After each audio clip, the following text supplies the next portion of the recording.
What's up, YouTube? Here we are doing the 3.1, 4.1 story quest. The 3.1. We're doing the 4.1 story quest. So we gotta let's get started. So we gotta head to Graphica Academy and continue our adventure. Let's get started. Why don't those people in the Go Home Club go home? Shortly after Sparky Confidence comes to an end. Miss March, please, look straight into my eyes. Just like that. Perfect. Now, I'll need you to repeat these next few lines after me, and do so in the same tone of voice.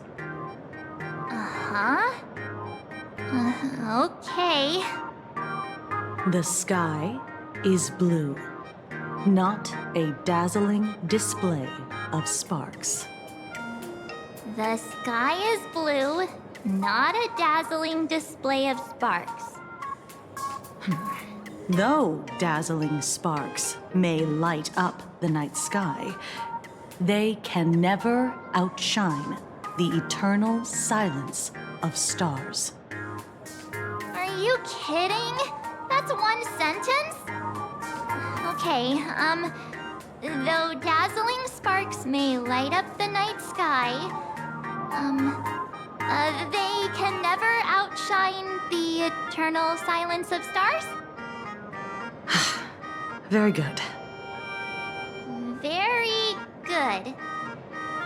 The internet is both an umbilical cord and a waste duct for the mind, through which humanity's thirst for elation gave birth to the twisted Sparksy. Whoa there! That's a bit much. Maybe she can be the one to say it? No, what are you guys up to? These are the test sentences I improvised according to the guidelines from the Human and Intellitron Emotional Baseline Test. I carefully observe the subject's micro-expressions and tone changes at the moment they say the name Sparksy, to check if they are infected by a mimetic virus. So I passed the test, right? Given how fascinating your reaction was, I clearly don't need to worry about you. Should you find yourself experiencing any livestream addiction withdrawal symptoms later, feel free to contact the Department of Aberration Defense staff. We'll provide you with a series of corrective behavioral treatments. You're handling this like a real pro, Miss Kuchiba. Has this kind of thing happened before? It's impossible to predict what will happen during the Phantasmoon Games. Once, a supplicant reversed the definitions of truth and lies, which nearly caused a massive civil unrest. After that incident, we incorporated mimetic treatment into the Department of Aberration Defense's emergency safety protocols. Oh, okay. Sparksy Khan didn't cause any casualties this time. But if your partner hadn't stopped Sparksy from spreading the virus, she might have turned into a calamity-level aberration. A calamity level? How dangerous is that? Without proper containment measures, a calamity-level aberration can destroy dozens of cities as it spreads. That's the scale we're talking about. Aberration? That's the Department of Aberration Defense's term for them. It usually refers to Imaginae infused with wish power who have lost control and begun to run amok. Over time, though, it's become a label that gets slapped onto any hazardous entity. So, what level of aberration am I? You? An aberration? What are you talking about? Though, I gotta say, you do look pretty weird with that mask on. Don't tell me you're a Cosmicon collective player. The Department of Aberration Defense's hazard ratings are nothing like the power ratings in some card game. Right then, that's all for the required checkup. If you're interested in aberration calamity threat levels and how they're classified, you might want to take a look at this document. However, do bear in mind that causing damage of the aforementioned scale during the Phantasmoon games will cause you to be classified as an aberration and dealt with accordingly. So there's ghost level. I'm gonna say that's fiend level, and then calamity level, cataclysm level, and apocalyptic shadow. Before I leave, there's one more thing I need to tell you. Remember Lyndon Scott? The man who served as your tour guide. He was murdered. Yep, I remember that. What? Scott's dead? No way. Are you sure about that? Yeah, the Scott we knew was, a really tenacious opponent. Really? We're sure. Both the ID and genetic information of the deceased match that of Mr. Scott's. You said he was once your opponent? You don't suspect us, do you? I wouldn't exactly call Scott a friend, but we'd never do anything like that to him. Easy there, young lady. I haven't even started asking questions yet. Of course, there's no way the renowned heroes of the Express would harm some lowly IPC employee simply Damn. because they had a problem with him. More importantly, both of you have solid alibis. We do? The initial results of our investigation suggest his murder might be connected to the Phantasmoon games. I'm informing you both of this to warn you to be extremely careful.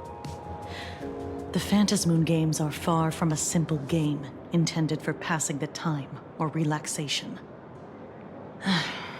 Anyway, I wish you success. Farewell. Scott. Could he actually... I just can't believe it! But it was Miss Kuchiba who told us, so...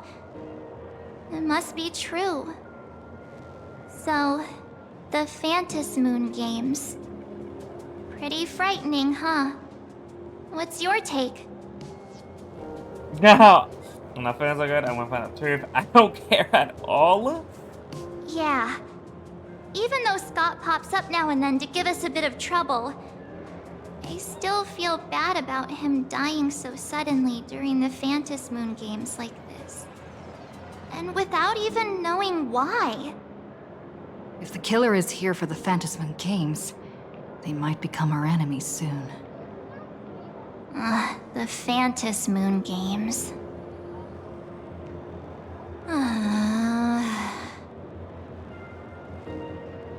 Hey, what's that face for? You're way too young to be signed like that. Good thing Himeko entrusted this mission to the two of us. Who would have imagined that the Great March herself would be stopped at the doorstep in the very first round? Forget it. I'm not like you.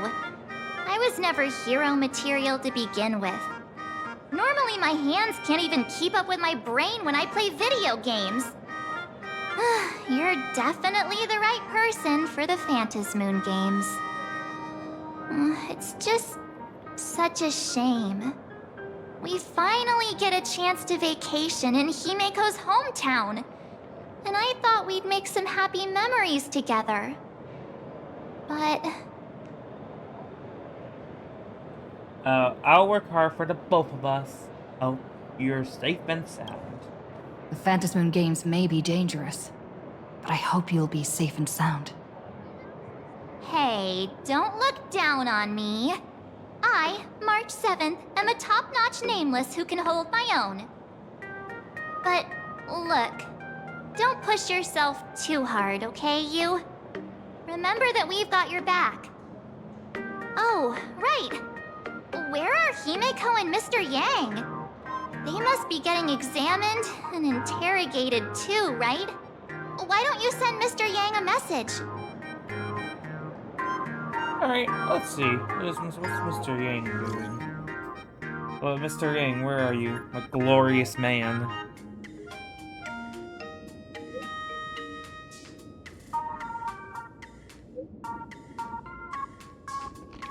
I heard him from his father. He seems rather out of it. And then press for details.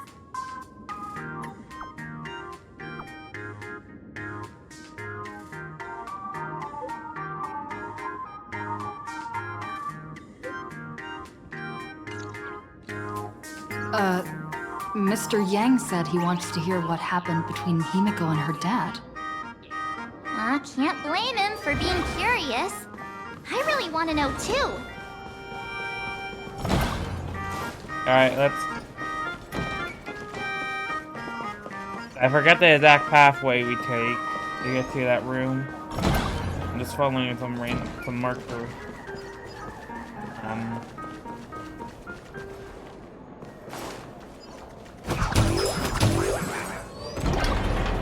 Over here. Let's go over at it.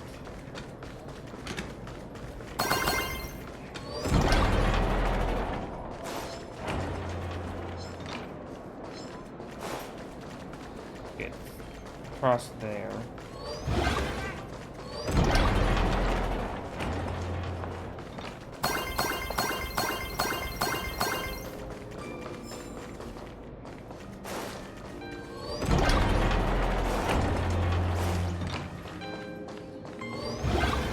And right. Oh my god, Mr. Yang!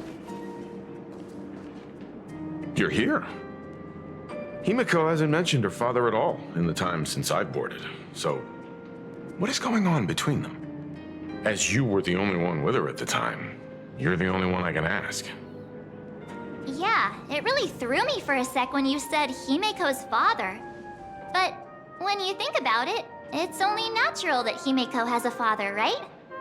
Not everyone's like me, thawed out of an ice block.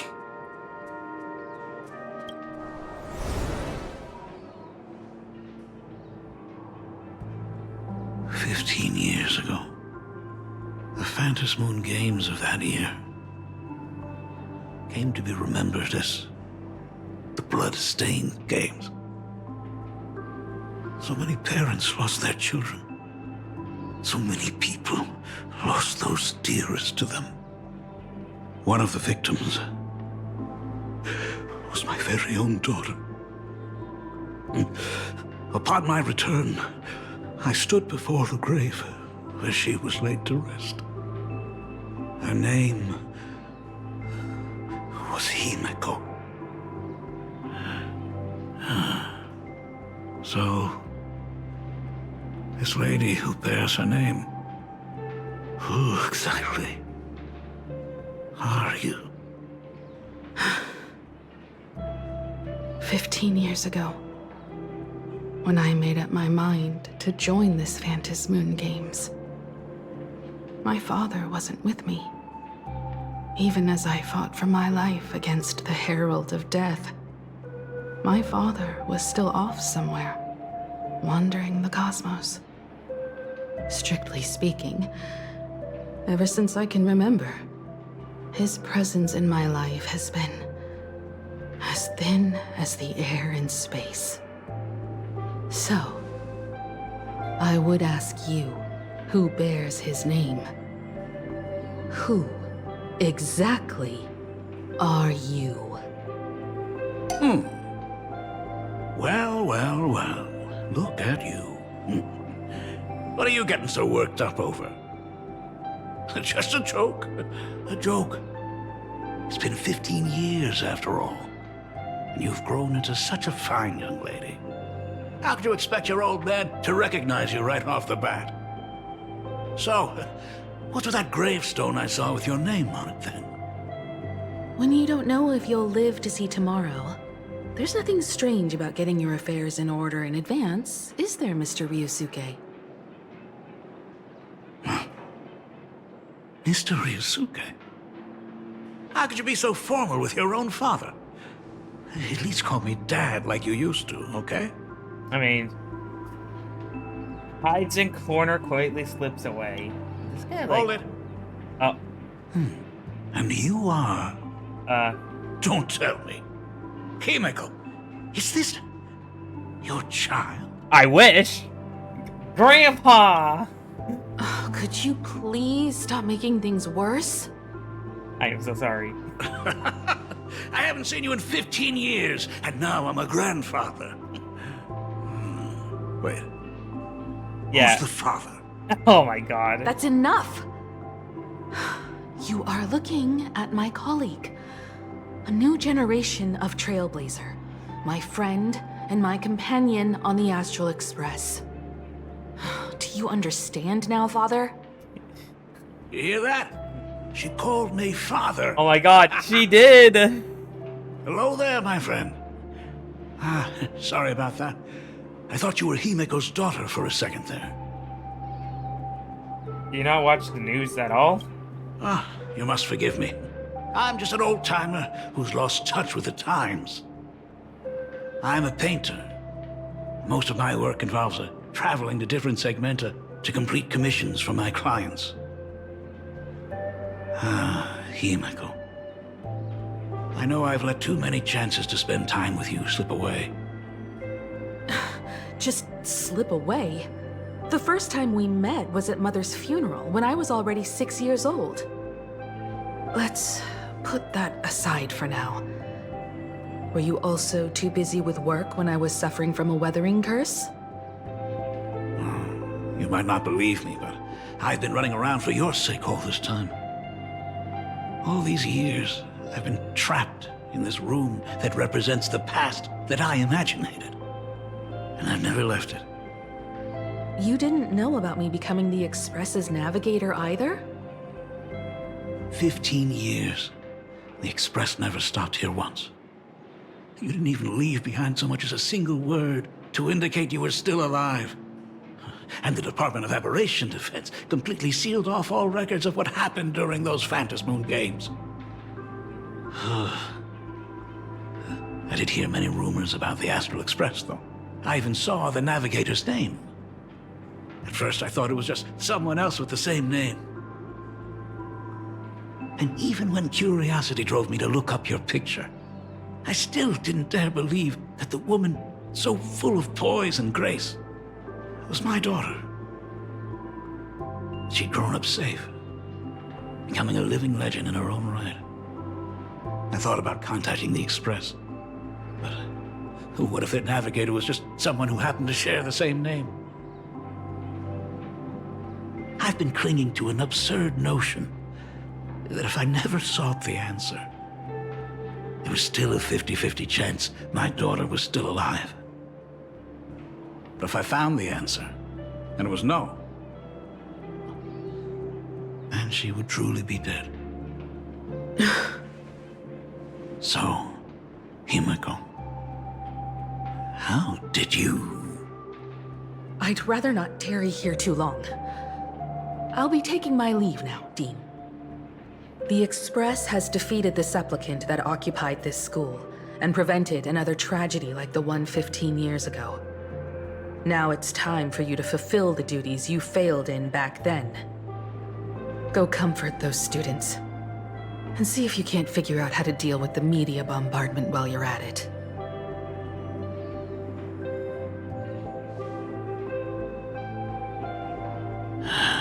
Failed in my duties.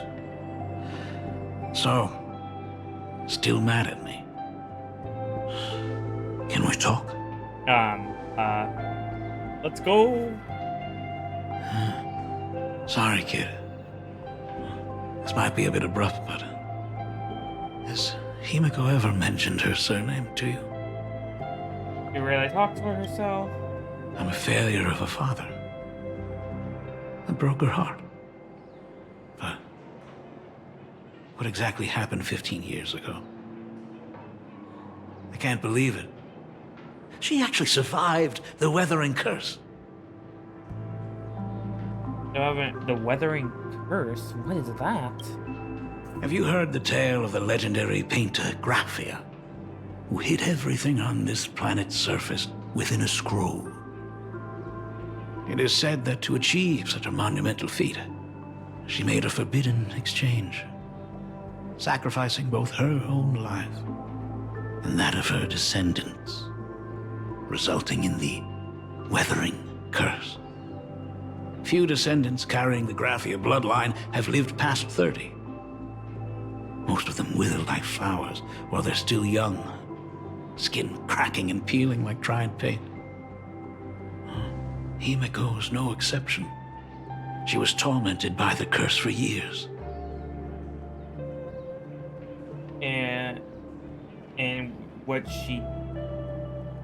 what you did for her as she and what did you do for her as she suffered? What I did doesn't matter anymore.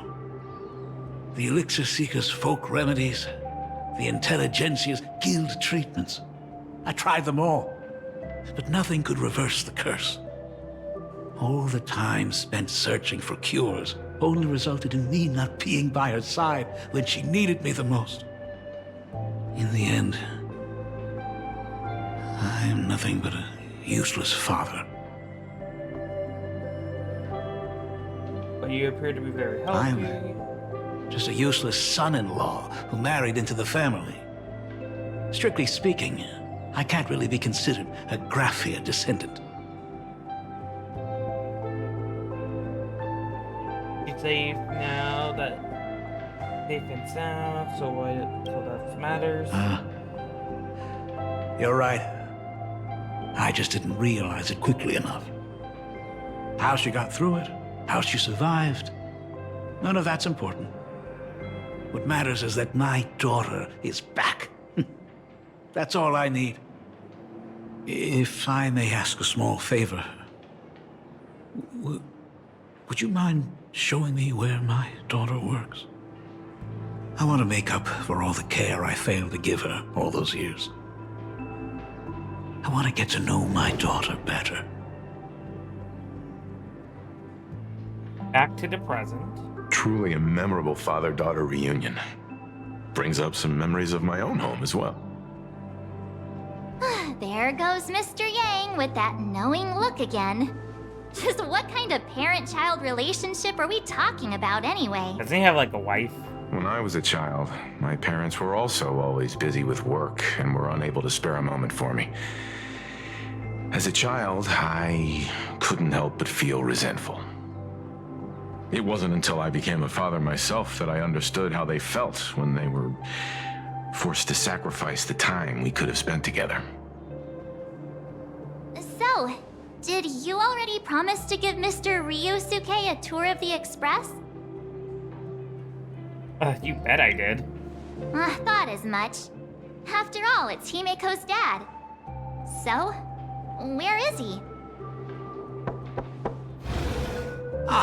Everyone's here. Sorry to keep you all waiting. I'm truly grateful to all of you for looking after my daughter. Not at all. She's the one who's been taking care of us. Would you all be so kind as to show me around? Right this way. So, this is the Astral Express. Really lives up to its reputation. It's even more impressive than I imagined. Has to be expected, of course, huh? It's the place where my daughter works. By the way, what's the pay like for a navigator? That's a good point. Does a position come with insurance and an annual bonus? That's a good point. Talk about parental love. First thing out of his mouth is asking about her salary. Like I'd have a clue. Help! A little backup here? I don't know her salary. We Nameless earn hold on. The Nameless don't have much in the way of an income. We Nameless earn at least as much as you do. Which one is true? Do we get paid? I mean, I'm rich in the game. Yeah, just do that one. I mean, we do get paid. Nice one. parents can probably relax as long as their kids aren't making less than they are, right? Really? Don't underestimate me, kid. I've got big shots from across the cosmos on my client list. While I wouldn't say my work is worth a king's ransom, my fees are nothing to sneeze at. Oh, shoot. Mr. Ryusuke, please rest assured. None of the Express crew ever lack for money. We not only receive support from members of the Genius Society, but also from prosperous commercial worlds, such as the Planet of Festivities. Ah, good, good. Hearing you say that is a huge relief, Mr. Yang.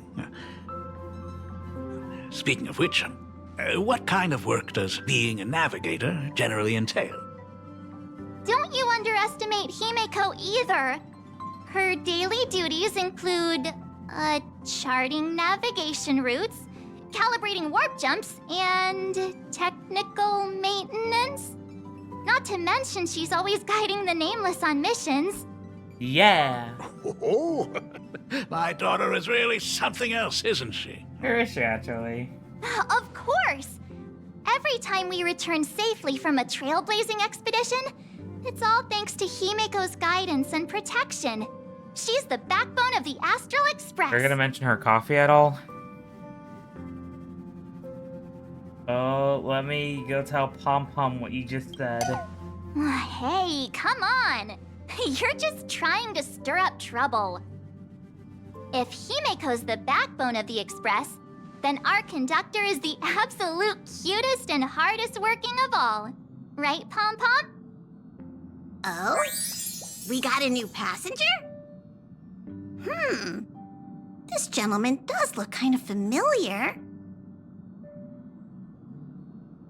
This is Ryusuke, Himeko's father. No wonder he felt so familiar. How are you, Mr. Ryusuke? Ryusuke. Okay, I got it. Conductor? Oh. So you must be my daughter's superior, huh? Well, thank you for taking such good care of her all this time. Superior? That's way too formal. It's Himeko who's been taking care of the Express and everyone on it. He's... What is he doing on the Express? It's all my fault. I was just curious about your daily work, so I asked your colleagues to show me around. And I know I didn't ask your permission first. Just please don't be mad, Himeko. Mad? Why would I be mad? Mr. Ryusuke, welcome aboard the Astral Express. Is there anything else you'd like to see? I can show you around. Well, I know you'd rather keep your distance from your good-for-nothing father. You're on a journey, and it's rude of me to barge in like this. But it's been way too long since we last saw each other. As your father, I want to get to know you better. Make up for all the time we lost. At least while you're staying here. Please allow me to show you some of the fatherly care and devotion I owe you. Will you? Excuse me, why don't the two of you go to the party car? Shush, get the drinks ready. Shush. All right. I'll go make some tea. That's just our domestic robot's name. Come on, Father. People are resting here. Let's not disturb them. Oh, and, come with us. I mean, isn't this like a father-daughter reunion? I want to talk about the Phantom Moon games, not just personal matters. They left. Whoa. That's the first time I've seen Himeko be that cold to anyone. Alright. Oops. You have to say, Mark. Oh, what are you still doing here? Himeko asked you to go to the party car. I get it. Reunions are private, and you don't want to spoil it for them. That's fair. It won't hurt to give them some time. Alright, well, what I do you hope a say? drink will help the two of them set aside their past differences. If they do argue, I'm counting on you to play peacemaker. Pom pom, you have to say. So that's Himiko's father. No wonder he looked so familiar. Alright, let's go into the party car.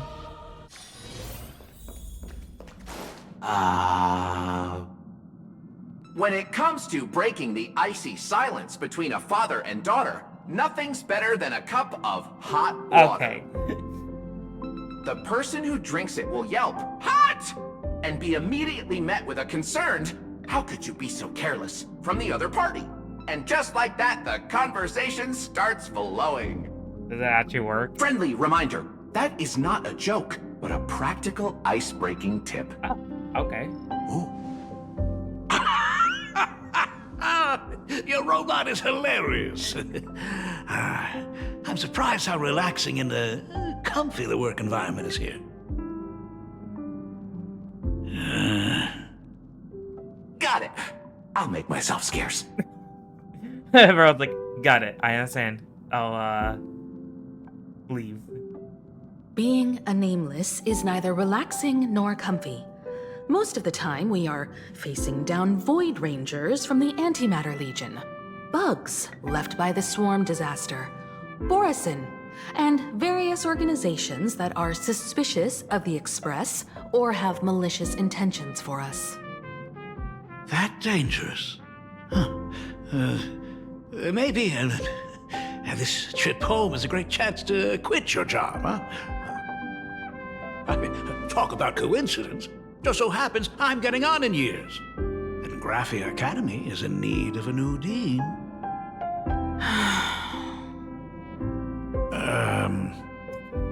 You know that's not what I meant. Once I've set my mind on something, I never look back. Ever since I was 6, when you told me those stories about traveling through the cosmos, I knew that someday I would walk among the stars. Actually, I was just kidding. I'm not completely clueless about what the Express and what you do. Oh, right. Once I knew the Express was coming, I even bought that comic series that's based on your adventures. Please don't tell me it's fluffy across the blue. I never thought you'd be into comics. That's right. The protagonist is a baseball bat-wielding raccoon. Okay. The character's based on that kid, right? As an artist, you do have a good eye. Come over here. Thanks for giving us some time alone. Do not mention it. Hey, Miko. That's the first time I've seen you smile since I've seen you this time. So, what brought you back home this time? What's the story behind our lucky meeting? Like I said before, we're here for the Phantasmoon Games. So, the Phantasmoon Games 15 years ago were the reason you were able to overcome the Weathering Curse? Indeed. I see. That makes sense. For those of us who haven't experienced the Ionic game firsthand, it's just some books, What the hell? or even akin to a myth. Hold on.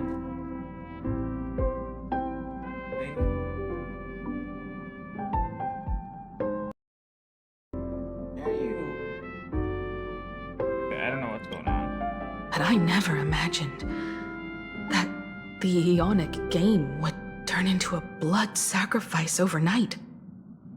The Herald of Death was a heartless madman. If I hadn't defeated him then, all of Duomension City would have become his slaughterhouse. During the first few years of my journey, I relived that evening every single night in my dreams. The color of that twilight, painted with blood.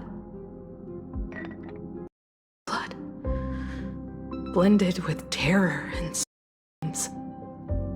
The victims twisted like clay into grotesque shapes, like paint tubes, one after the other. And that man, he reveled in the colors splattered everywhere and wanted the whole world to be his canvas. I'm gonna have to cut out. Even if I could avenge his victims, in the end, it won't bring them back to life. Oh yeah. The entire thing is like a heavy piece of baggage. Only by letting it go can I travel the road ahead more easily.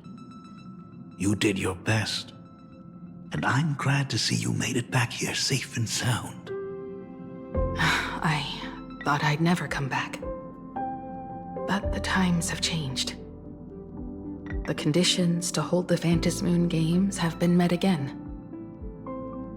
However, to hold 2 games in just 15 years? That in itself is far from normal. Just like 15 years ago, the IPC wants to control everything.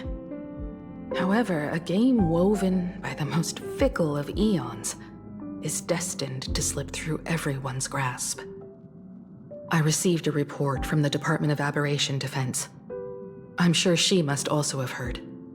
There's been a brutal incident in Dovebrook District.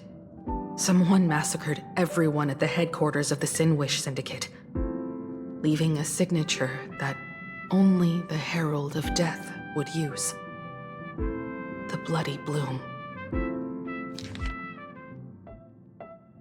Yeah, we know about this. What? The Herald of Death is still alive? Is this really the same Herald of Death? People at the Department of Aberration Defense told me that the Herald of Death was executed after his verdict was passed. Even were he to be resurrected, the rules dictate that the same person cannot become a supplicant twice. Are you saying we've got a copycat? That's right. The Herald of Death has a copycat. But what I find even more worrying is that this Phantasmoon Games has caught the attention of something even more terrifying than the Herald of Death. I believe that whether or not this Herald of Death copycat has a connection to the Phantasmoon Games, defeating him presents an excellent opportunity for you to demonstrate the resolve of the Nameless to the whole of Plain Arcadia. Just as he did all those years ago. Exactly. As for you, Dad, have any clients commissioned you lately? It'd be best if you left this world for a while. May I take that as my daughter showing concern for her dad? You can take it as a safety advisory from the Astral Express. Also, as she has already become a supplicant and joined the Phantasmoon Games, she will have my full support. I'd like her to temporarily keep the mask of elation that has been passed down through our family. Too late for me to raise any objections at this point, right? Sounds good. The mask stays with the kid. Thank you. Would you like another drink? Got it. Next, it's time to show me the way out, isn't it? I've definitely overstayed my welcome. For most of my life, I couldn't be there for my daughter. And now that I finally have the chance, she wants me to leave. Ooh. In that case, I'll be on my way. Himiko. The Graphia family has a number of records about the Phantasmoon Games, passed down through the generations. Come over to the school library later. I'll give them to you. I'll be there, Dad. I apologize. My father's little tour seems to have made things awkward for everyone on the Express. Let's head to the parlor car and check in on Welt and March. Now that my father's gone, we can all relax a bit. Dylan, I want to chat with you. Has Mr. Ryosuke left? Yes. I told him to head home for now. After all, what is going on with the Phantasmoon games has nothing to do with him. I'm really sorry, everyone, for bringing my personal family matters onto the Express. Not at all. Mr. Ryusuke is your family. And that makes him part of our family too. And the most important thing for family is to be together. So he's welcome to drop by anytime. Madame Pearl sent a message to the Express just now, inviting our supplicant to a meeting. She'll have a private car waiting for us. Me? Yes. The meeting won't be held in some stuffy, formal reception room. She would like us to visit and tour the headquarters of a company under her name instead. Himiko, you know about Pearlux Corp, right? Of course. It's the biggest entertainment conglomerate in Plain Arcadia. Entertainment company? That's right. Pearlux Corp is a titan, dominating the entertainment consumer market, including cartoons, comics, games, toys, and the like. They've cornered half the market. Oh, so that's where the Pearl in Pearlux comes from. It's a play on her name. Did Pearl mention what she wanted to talk about? She didn't say much, but she specifically mentioned wanting to discuss the developments regarding the Phantasmoon games, and that she could provide us with a bit of help. Helping her opponents in the Ionic game? Oh, looks like she realizes we are all in the same boat. Perhaps she has also realized that the Phantasmoon games cannot be artificially manipulated. We may be able to get a clearer picture of Pearl's intentions after we meet with her. You're really gonna have me meet with Pearl? Think about it. You've already crossed paths with key figures from numerous factions, and even built rapport with some. You're already a capable Nameless who can more than hold your own. Though she holds a high administrative position on this planet, do not forget, she is also one of the 10 Stonehearts. You've already dealt with Aventurine on numerous occasions, so you should have ample experience handling members of the 10 Stonehearts. Hey, don't worry. If things do get messy, yours truly is here to save the day. Looks like March wants to visit too. I'm just trying to look out for her here. Even if things do go sideways, Pearl wouldn't dare get mad at two adorable young ladies like us, right? Well then, I'll leave this meeting to you two. Aren't you coming with us, Himeko? I'd like to talk with my father. Didn't he say he would hand over the records about the Phantasmoon games from our family history to me? And honestly, isn't this a good chance for you youngsters to handle things independently? I understand. In that case, she, March, and I will be heading out now. Oh, score! A private car! So, where are we getting picked up? You should be familiar with it. It's just under the giant gate next to the AT Plaza. Isn't that where we first met Sparksy? Since we're getting chauffeured there, why not just come straight to us? Isn't that a perfect chance to do some shopping? Perfect! I've been wanting to stop by the comic store to grab a copy of Fluffy Across the Blue.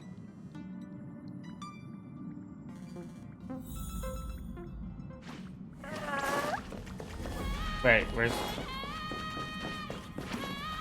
How do I get out of here?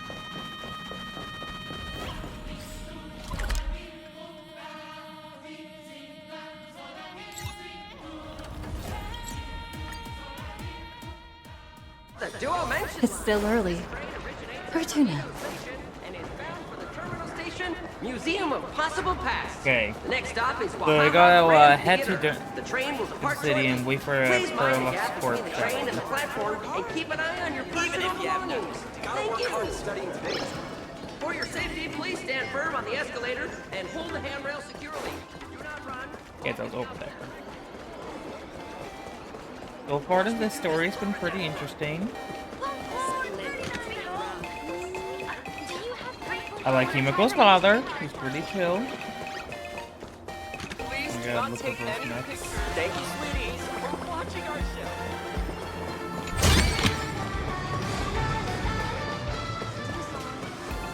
Like a music store.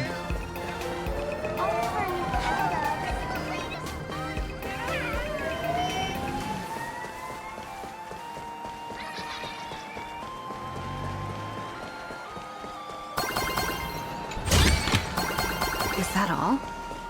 Alright, right down there.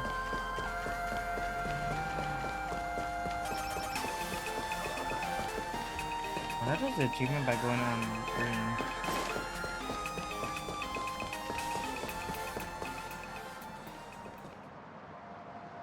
Ah, look! There's a convenience store! Mind if I grab a copy of Fluffy Across the Blue while we're waiting?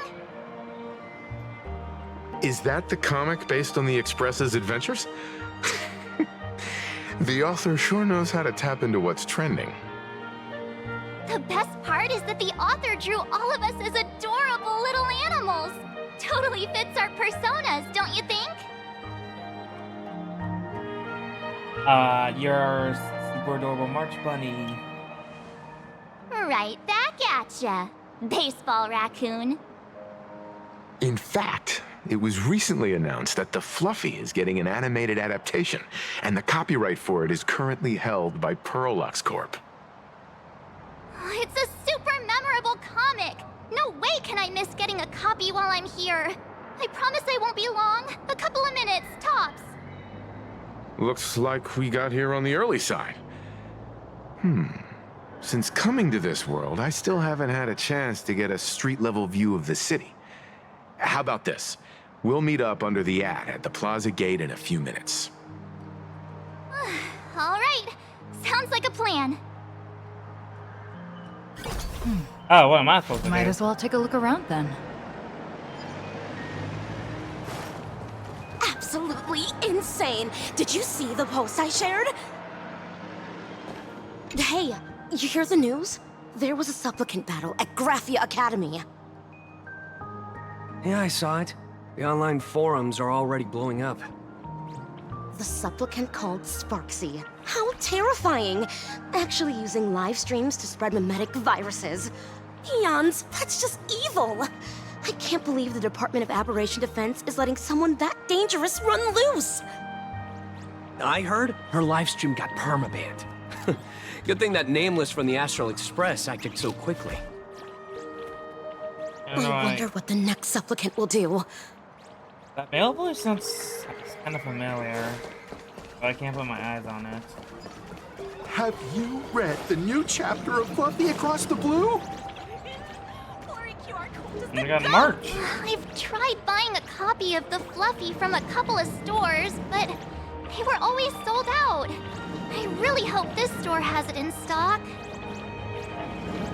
What happened to the newest issue? What do you have? Have you read the new chapter of Fluffy Across the Blue?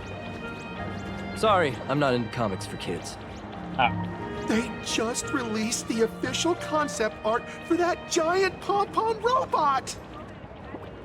That mech design is totally unrealistic. What's so great about it?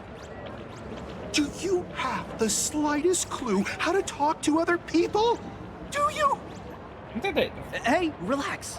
Now, if we were talking about a fusion between Daybreak Squadron and the Raccoon, that would totally get my attention. Wow! You are unbelievably childish! No offense, dude, but, you're equally as childish. Something about March. Can I find Welt? Ugh. This place wasn't all that. I know it's the Asheville over there. I just want to see if I can find Welts around here.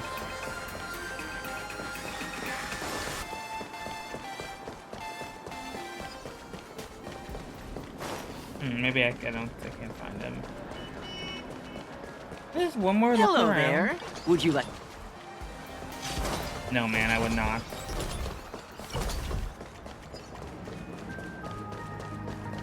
Read that here. And let's just continue with the story. I want to see if I can find Welt, because like March is right there. But maybe like Welt was around. Is the weight of work and stress in your life crushing you? Check out the Research Society of Happy Smiles.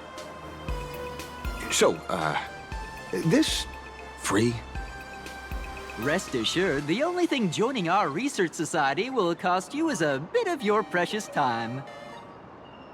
Is that for like We've set up a venue near Dovebrook, where we offer free psychological counseling and living assistance to all visitors. All our services are provided free of charge.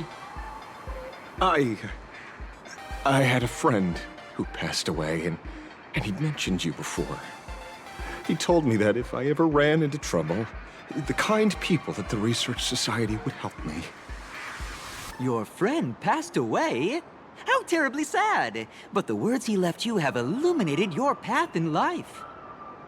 He told me that if I joined the Research Society of Happy Smiles, I could get rid of my suffering forever and be eternally happy.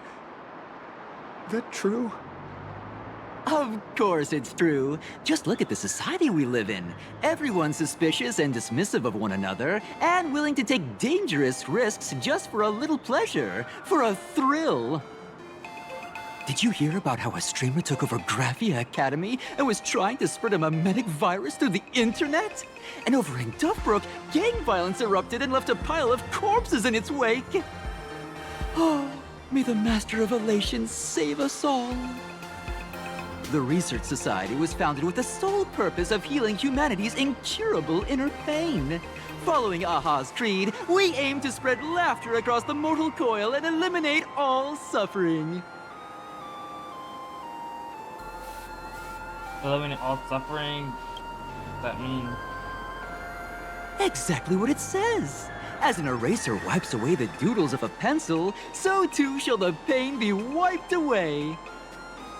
Have either of you heard about the tragedy of the Bloodstained Games 15 years ago? I've heard of it. Why, of course you have. You're the Astral Express's superstar. You've even dug up everything there is to know about something that happened over a decade ago. There was an awful accident during the last Phantom Moon Games, and many people lost their loved ones and children. It was as if a hole that could never be filled had been drilled into their hearts, leaving only sorrow to accompany them for the rest of their lives. To escape their suffering, these people who had lost their loved ones gathered together and established a mutual support association. This was the Research Society of Happy Smiles' predecessor.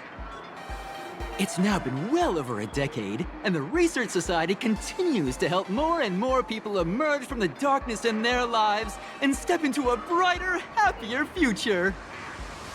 Come to think of it, it would be most wonderful if a distinguished person like yourself were also interested in our Research Society. Should you find yourself with a moment to spare, please come and visit our Mutual Aid Society. Well, if it isn't the Astral Express's superstar. Of course it's you. Looks like we really were bound to run into each other. Detective Passerby, what are you doing? I'm here to do my job. Problem is, you've gone and messed up my investigation. How did I manage that? Here I was, pretending to be a broke passerby to infiltrate this shady research society. You should have ignored me, but no, you acted like some approachable celebrity waltzing into a supermarket, hijacking my conversation with their recruiter. Now, with a star like you here, I can't even test the waters anymore. You must have heard about the Sinwish Syndicate killings in Dovebrook, right? The lead I'm following might be connected to this Research Society of Happy Smiles. But I'll stop there. Not like you're going to pay for my intel, and none of this is any of your business anyway. Someone I knew died in that incident? Based on your social circle, You wouldn't be talking about the poor IPC sap who was unlucky enough to be there, huh? Planning to avenge him? Upon not defeating the Herald of Death, that counts as revenge, maybe? I get it. I can see there's still a bit of doubt in your eyes. Be careful. The murderer is the Herald of Death. He's dangerous. Oh, thanks for your concern. Oh, be careful. Been a hot minute since anyone said that to me. Even so, it's my duty to solve the case. Doesn't matter if nobody pays me. I'll still find the killer and exact justice on the spot. A friend of yours was among the victims? A fool I happen to be on fairly good terms with. Revenge killings or turf wars. Wouldn't be unusual for gang members to die like that, but dying at the hands of some psycho who kills for kicks? That I can't accept. No matter where you are in the cosmos, which era, regardless of how civilization evolves, some rules will just never change. Like an eye for an eye, a tooth for a tooth. Hey, guess which lucky girl just managed to snag the last copy in the whole store? Oh, who's this? Allow me to introduce myself. I'm Ashvale, the famous detective. You could say your friend and I are acquainted through past clashes. I don't really know this guy. We actually didn't fight, though. We did have a bit of a clash of opinions back at the tavern, did we not? That's what you meant by clash? Fair enough. First time I've ever heard anyone introduce themselves as a famous detective. Mr. Ashvale? Why are you staring at me? Is there something weird on my face? Young lady, you're holding a copy of Fluffy Across the Blue, right? Would you mind giving it to me? Well, give it to you! This was the last copy in the store, you know. Oh, I see. Of course. I'm not asking you to give it away for free. I'll pay for it. The retail price is 300 credits. I can pay you 10 times sticker price. 3,000 credits. What do you say? Hey, mister, this isn't about the money. Because it was the last one on the shelves. True. The last item in stock is like the final slice of cake on a plate. The last prey animal on the plains never fails to stir our urge to seize it before anyone else. So, 30,000 credits. Here's Ray Giant. Oh, how about that? That's my final offer. I'm not exactly rolling in money here. Aren't you a bit old for this? Why are you fighting over a comic book with a kid? Truth is, I'm actually buying it for that foolish friend of mine. The one who died. Today is his farewell ceremony. I thought I'd buy him his favorite comic to pay my respects. He'd always be rambling on about some raccoon with a baseball bat. And how the journey of the Express would never end, that kind of stuff. I heard the story so many times, it felt like my ears were gonna fall off. But, after all that fuss, I completely missed the chance to buy it. Every store around here is sold out. Oh, that's enough. My poor little heart can't handle sob stories like that. Here, Mr. Ashvale, take the comic. Aww. Oh, thank you very much for the comic, young lady. Here's the 30,000 credits. Ooh, as promised. Oh, I heard you're the real-life inspirations for the characters. Since you're here, could I perhaps trouble you to sign it? Unbelievable.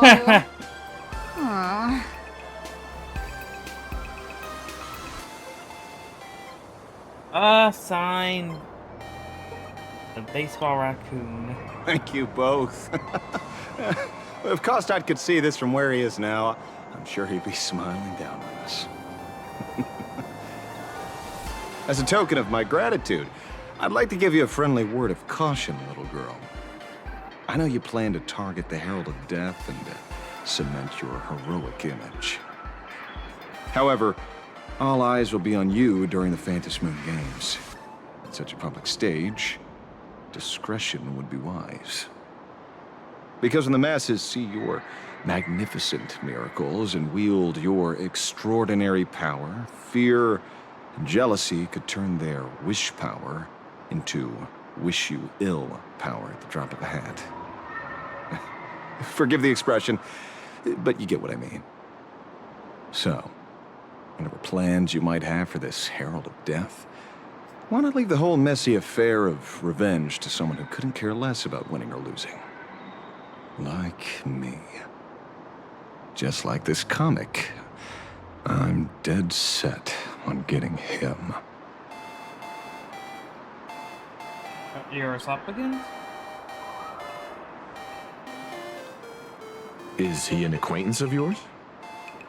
He's just some weird detective who was passing by. It's nearly time for Perlux Corp to pick us up. We should get going. Who are you, Mr. Yane? I was trying to find you. Wanna hang out with me and... Oh, right here. Well, we're here. So where are they? I don't see anyone in IPC uniform. Maybe they're running late? Maybe they got stuck in traffic on their way over. Greetings, crew of the Astral Express. It is my honor to escort you on your visit to headquarters. Oh my god, it's a mech. A Mechatron? I am guard number 100086. Oh. Created by Perlux Corp, a security specialist from the business division. My designated human name is Faerun, said to derive from an ancient language meaning iron. It's a pleasure to be of service. Wow, a Mechatron employee, how cool is that? I'm truly honored to hear you say so. So, what are we waiting for? Let's go! According to the instructions given to me by Madame Pearl's secretary, there is still one more guest I need to pick up.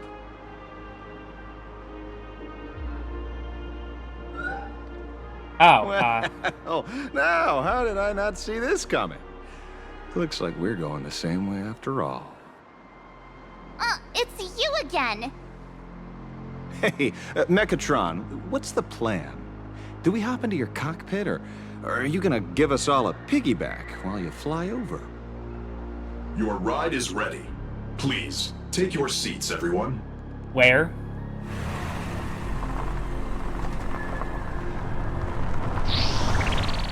Oh my god. It's a mech. It's a car with a Mechatron spray painted over it. Whoa! Now that's what I call a custom paint job. Your ride isn't your run-of-the-mill business car, but a customized, made-to-order vehicle, used especially for receiving guests. Sorry. This might come across as a bit insensitive, but I have to ask. Can Faerun actually fit in the driver's seat? Yeah. Of course not. I'll be driving and monitoring this vehicle remotely. Please, take your seats.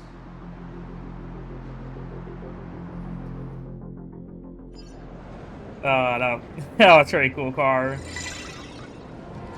Oh my god. Like a pom-pom mech.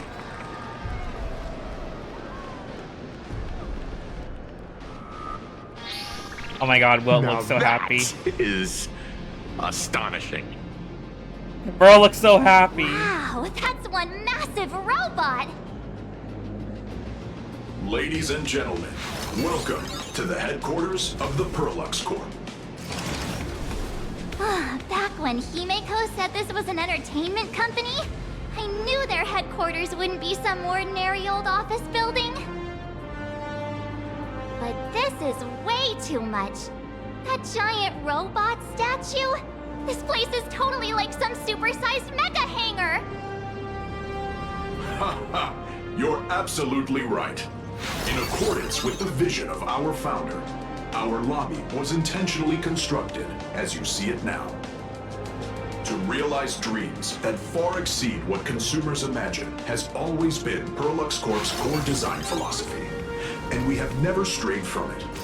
If any of you are familiar with our company's works, you may recognize this as...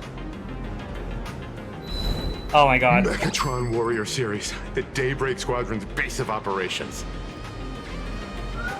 Oh, bro, instantly do. Looks like Mr. Yang here is quite a fan of our company's animated works. Now, Madame Pearl would like to invite everyone from the Astral Express to take a tour before your official meeting begins. She has arranged for a member of our staff to accompany you, so please, wait here a moment. I understand, Mr. Faerun. Thank you for escorting us all this way. Well then, I'll take my leave. This way, Detective.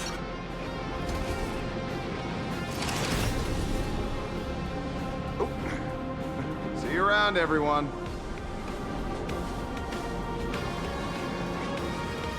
Oh, really? Pearl wants us to look around here before the meeting? That seems kinda weird. Could it be related to her proposed collaboration? Perhaps this is her way of introducing her other identity. It's all good as long as we get a chance to look around. That works for me. Why don't we explore while we wait for our new guide? Bro, this place is really cool. I want to look around. Mr. Yang! Over here, quick, come on! My god! Mr. Yang, isn't this your favorite giant robot? Giant robot engine of creation. I saw it. Please, just keep it down. We're here as their guests. We should be careful about what sort of impression we leave. Looking more closely, it appears many of this Mechatron's components were never installed.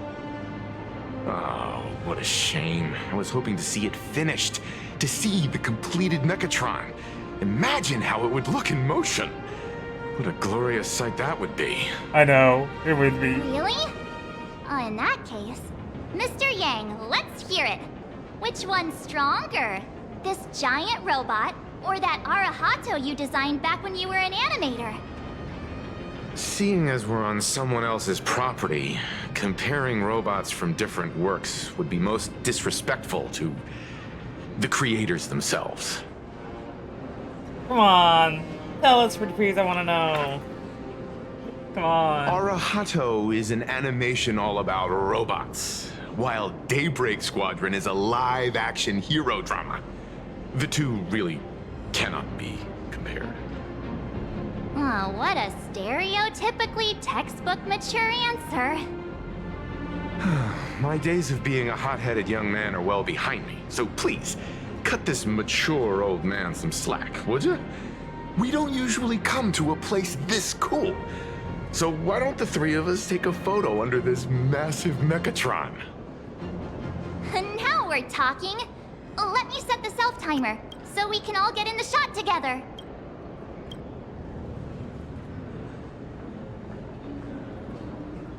Oh yeah. Oh, standing below a huge Mechatron like this is just incredible. Look. Oh.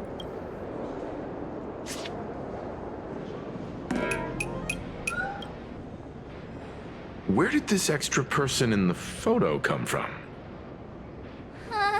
Ghost? But it's daytime, and there's way too many people here anyway.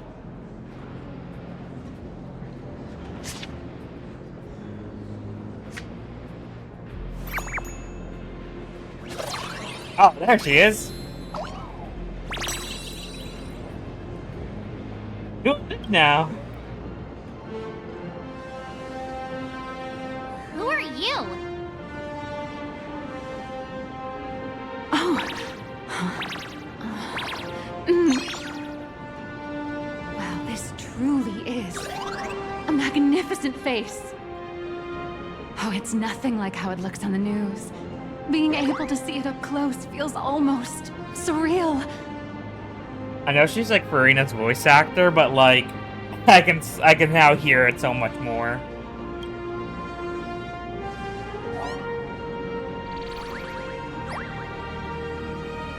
Am I too close? Oh, sorry, my bad. I'm not great with personal space. Keep the compliments coming. Sorry. It's impossible not to stare at a face this amazing. You'll forgive me, right? Oh, right, I forgot to show you my ID. Right, here we are. I'm Nihilux, and I work at Perlux Corp's Imagenesis Technology Department. I'm a P-30 agent who works for the IPC.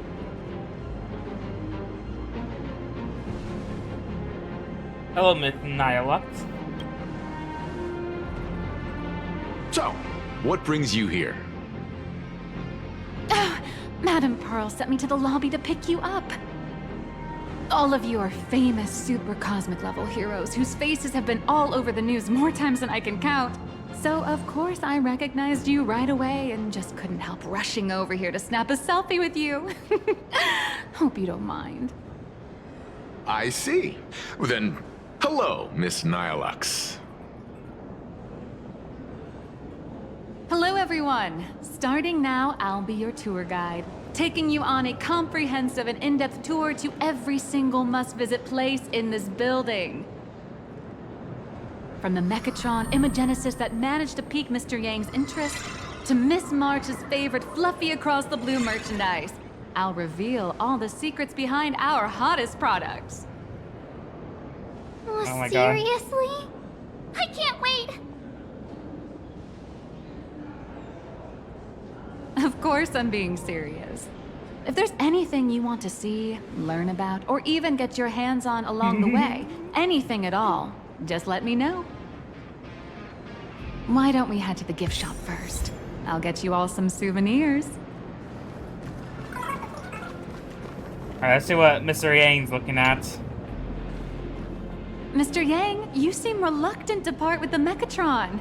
Want to take a few more pictures with it? I'm just curious. When will this giant robot be completed? Here's a little spoiler. That's actually part of today's tour.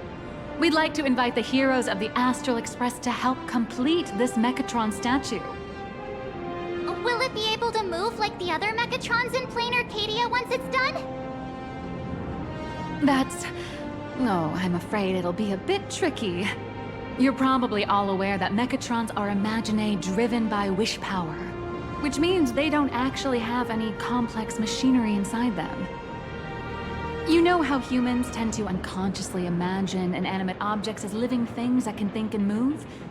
It's this empathetic projection that grants wish power to Mechatrons. No, to all imaginae, giving them life. So what's wrong with the giant robot's Mechatron then? Think away. But one person's thoughts alone won't cut it. The bigger the imaginae, the more wish power needed to sustain it. We'd need to break free from the mental shackles of impossibility to bring such a massive imaginae to life. That in turn requires stories filled with the grandest of wishes and imaginations that know no bounds. Alas, modern humans think way too practically. People can't help but wonder, how does such a huge Mechatron even move?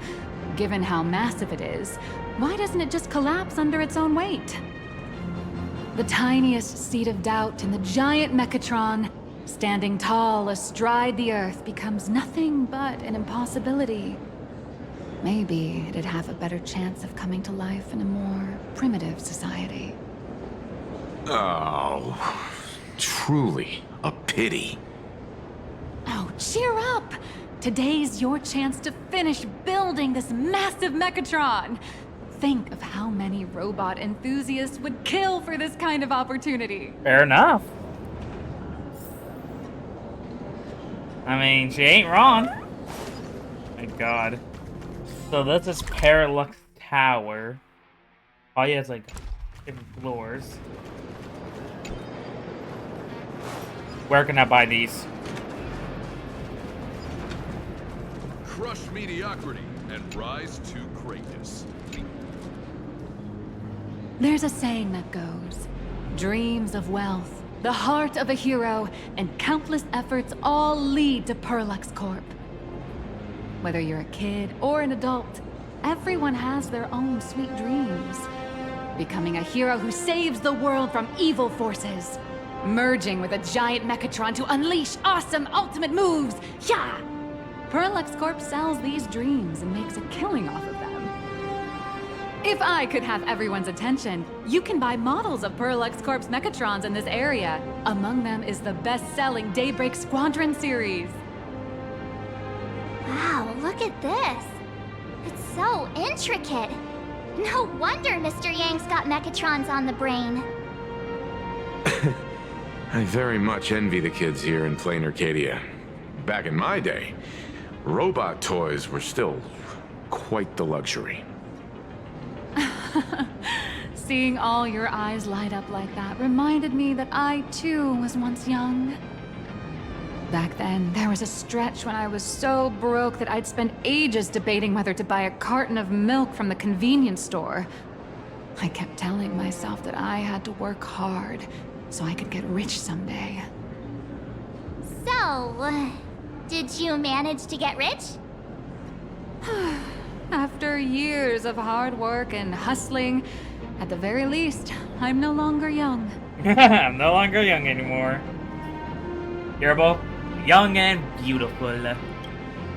Oh, aren't you the sweetest? But I do have my secret to staying young. That is, lying about your actual age. Keep that in mind, just in case. Now, back to the grind. She's like, yeah, I lied about my wouldn't actual call it age. striking it rich, but I'm pretty close to making a sweet little profit. Oh, don't keep us in suspense, Miss Nihilux. Just spill the beans. Pretty please. You might not believe this, but I have some friends who've been trying to create a decentralized digital currency to fight against the IPC's credit system. Are these people from Punk Lord? That's right. These people are from the Nomadic Miners faction. They've discovered a way to hijack Noose's computing power for mining, and are digging up a limited supply of learned coins. And I have gone all in with everything I got on this project. I feel like this is a very risky way of doing things. Life's full of ups and downs, right? The higher the risk, the bigger the reward.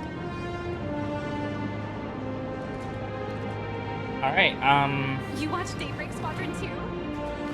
oh my god, we get to check out the bestsellers after I collect this. Oh, that door's locked. March, what are you looking at? Hey, wait. This isn't right. Isn't this Pom-Pom? Oh, wow! Oh, that's some really fine craftsmanship. This is a toy model of Alloy King Pom-Pom, which hasn't been officially released to the market yet. But just you wait. You'll see even cooler toys coming up later. Are you sure there's no copyright issue with this thing? Actually, this is Pom-Pom from Fluffy Across the Blue, which is totally unrelated to the Pom-Pom from Astral Express. Yeah. I mean, right stuff really is complicated. You got that right. Intellectual property is one of the most complicated things in the world. With the best legal team in the universe at our service, I'm sure all copyright issues will be a breeze. Unless the IPC wants them to be an issue. Speaking of souvenirs for the Express, I bet nothing could be more perfect than this toy.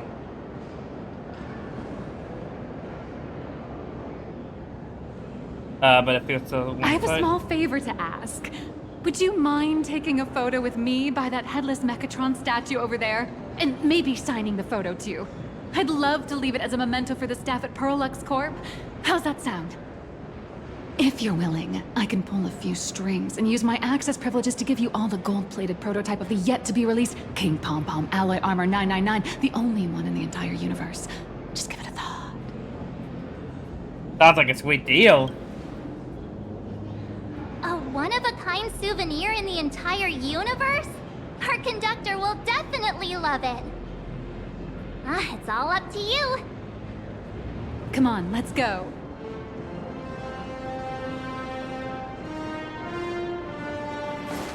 Where steel meets magic. Place your amazing face on the focus shot and just the camera. Man and Mechatron in perfect harmony. Ready to take a photo? I'm ready.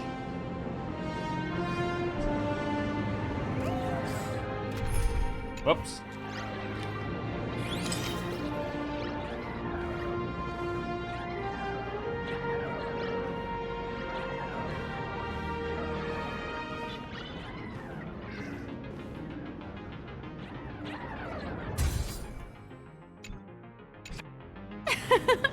I love this one so much.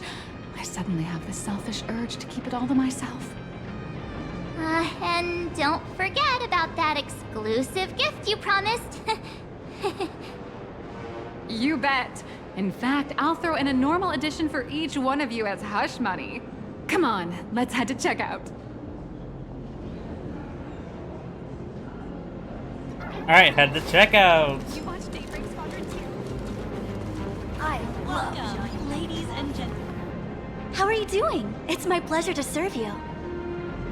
I'd like to present each of our 3 distinguished guests from the Astral Express with an Alloy King Pom Pom toy model as a gift. Sure, you got it. For the gift expense record, could you please provide your employee ID? Please charge these expenses to this employee ID. Huh. This is Madame Pearl's ID number. Wait, really? ID number? After all, you are esteemed guests invited by Madame Pearl herself. It would only be fitting for the gifts to be presented in her name. I got a feeling something bad's my. I see. Please wait a moment. Okay, I mean. Your Alloy King Pom Pom is all packed up. Oh my god. Would you like to take it with you, or shall we use our delivery service?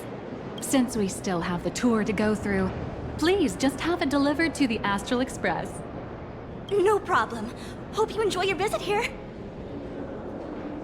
Now that the gifts are done, I'll take you to the Oh my god. Mechatron Design Lab. This is the part I've been looking forward to the most. To ensure your safety and comfort, please avoid running. You're the... No way! You're Miss Raccoon! No, that's not right. You're oh, from the Astral Express. Wow! And is Miss March Bunny herself here too? Hi. I actually prefer to be called by my real name, March 7th. This is Mr. Yang. How lucky to meet 3 members of the Express crew at once! I'm a huge fan of you all, especially my senior. I haven't missed a single episode of Fluffy Across the Blue, and I've even bought all the collector's editions. How could this guy say he likes you more than me to my face? Good thing I'm not that petty. Don't worry, March. It's hard to tell if people in this world love the real Express crew or just the cute animal crew from the Fluffy. I don't just follow the Fluffy series. I've been keeping tabs on all your adventures in Bellabog, the Cienjo, Penacony, and Emphorius. Though, it's such a shame there's so little video footage of the Emphorian War online. That was traumatizing. Oh, right. I just rewatched the scene where the Trailblazer embarked on another trailblazing expedition in Holy Grail Stay Night. Oh, your speech was so inspiring. Oh, right. I have a precious trash can in my collection at home. If I'd have known I'd meet my senior today, I'd have brought that can with me. Could I ask for your autograph? If that's okay with you. Just sign my clothes, please. I'm never gonna watch this ever again. You know what? Fair enough. Oh, you're acting exactly like me from 10 minutes ago, kid. Don't worry, she won't fly away just yet. As for you, you've been chattering away non-stop. How about giving us a proper introduction so that your idol gets to know you better? Sorry, I got way too excited. I'm Warrior Cinderborn from Daybreak Squadron, and my real name... Well, my real name doesn't matter. Just call me Cinderborn. If you're not in a hurry, would you mind chatting with me for a bit? I actually don't know much about Daybreak Squadron. Daybreak Squadron is the most popular superhero drama in Full Wish TV's Mechatron Warrior series, following the story of young heroes fighting alongside Mechatrons against the Shadow Slither to save Plain Arcadia. I never expected Mr. Yang to be so familiar with our story's background. After all, I'm a loyal fan of your show. I'm truly honored. So, what do you usually get up around here? I'm just a small-time actor playing a hero on TV. And like my senior's deeds inspired me, Daybreak Squadron has also motivated people to fight against all challenges in real life. Recently, Full Wish TV got approval from the Department of Aberration Defense. So now, the magical Mechatron Daybreak Warriors from the show can operate in reality.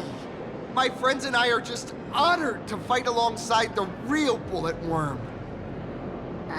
Sorry. I didn't quite understand that.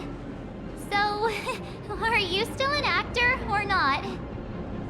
How should I put this? My teammates and I are both actors and real masked heroes. Whenever disaster strikes the city or evil threatens citizens, we show up alongside Mechatron warriors to protect everyone. What brings you to Perlux Corp today? I'm here today to test a Mechatron's performance and do some advertising shoots while I'm at it. Full Wish TV and Perlux Corp have always been partners.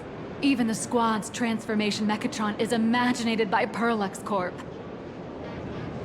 The more popular Daybreak Squadron's drama becomes, the more wish power flows into the Mechatrons, making the squad shine even brighter in reality. And the more active they are, the better Perlux Corp's model kits sell. It's a perfect, virtuous cycle. Oh, sorry for taking up your precious time with all this chit-chat. If the crew hasn't visited the combat testing area yet, I'd like to volunteer myself as my senior's opponent for the test. If that's all right with you. Absolutely, I would. Is that really okay? The hero of the Astral Express gracing us with guidance and leaving some data would surely make the staff here very happy. Oh, what perfect timing!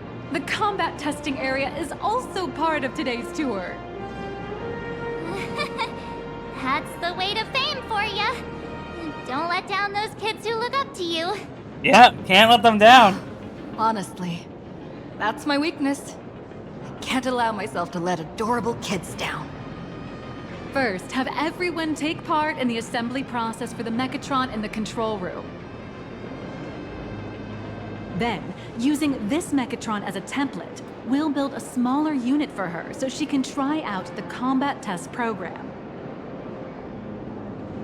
So, follow me, everyone.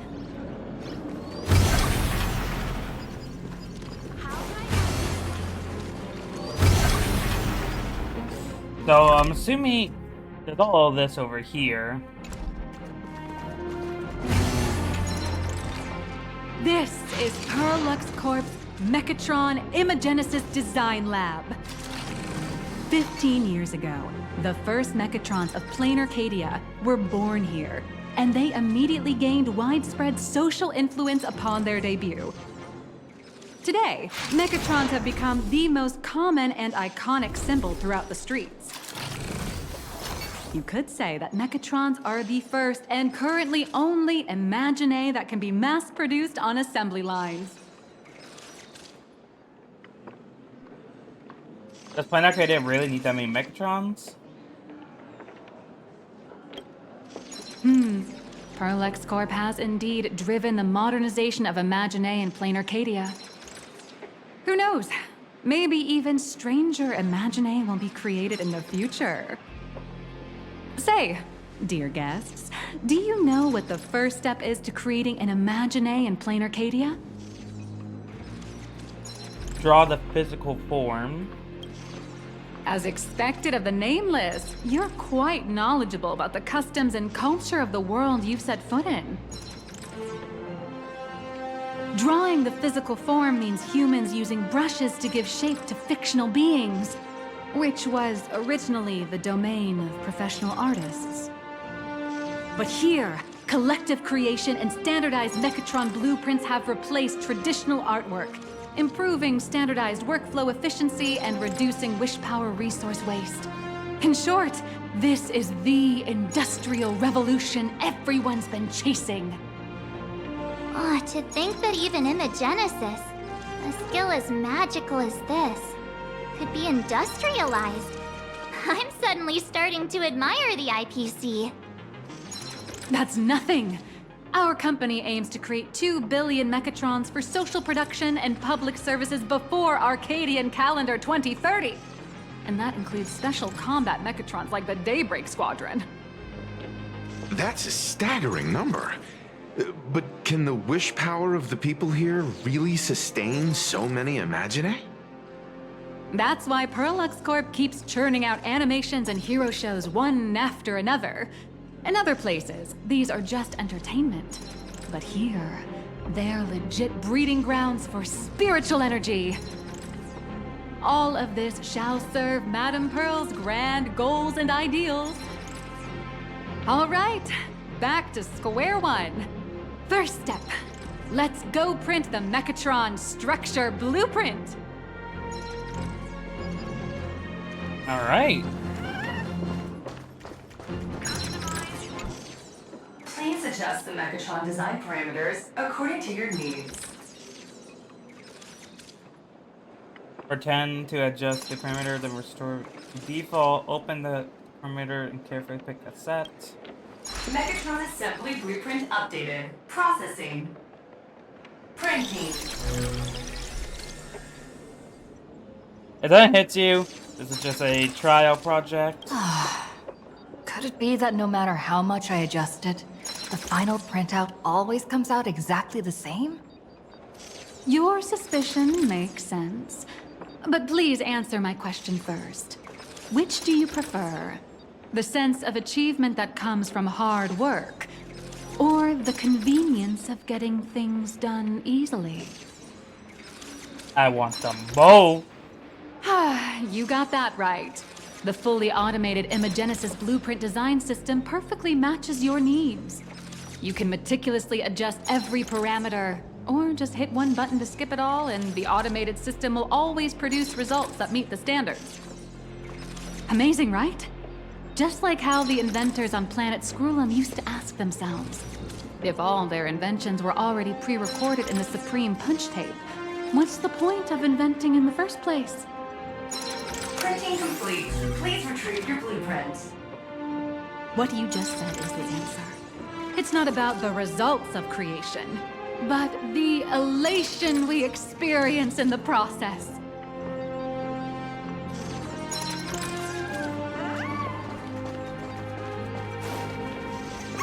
Lots of like collecting on the side.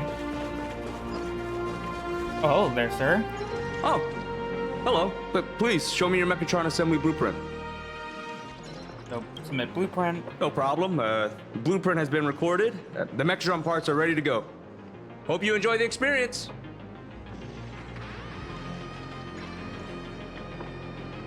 Ray, you're not coming along? No. March and I will just watch you play from the side. Now then, please follow my guidance to complete the Mechatron assembly. This experience mainly involves assembling 3 parts: the arm, the shoulder armor, and the Daybreak blade on the back of the Mechatron. Go for it, little raccoon! Assemble the Magico Mechatron Daybreak warriors and save our city! All right, everyone, I'm heading out.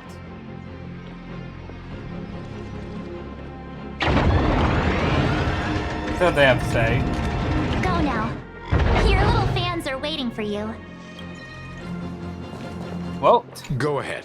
March and I will watch you play from the side.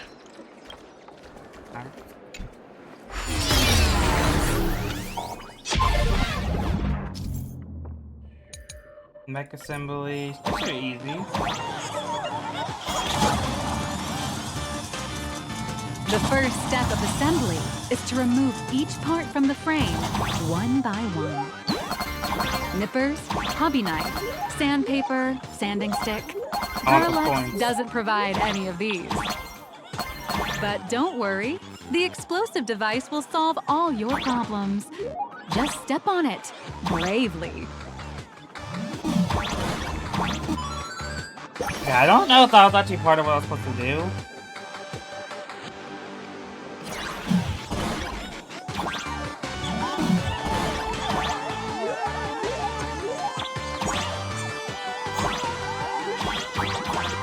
Oh wait, I was supposed to do this.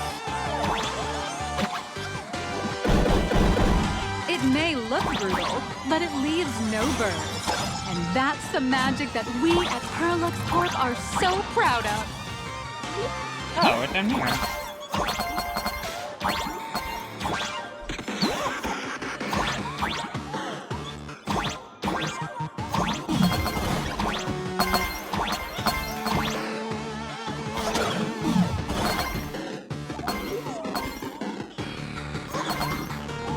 Yeah, it's about the points there anyways. Okay, step on this.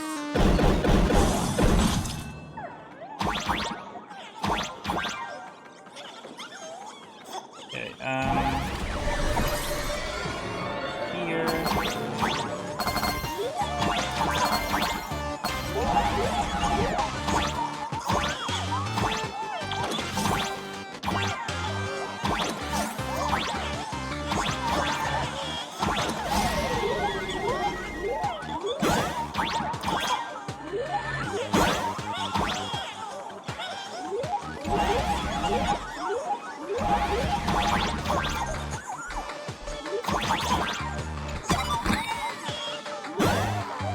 And let me go here.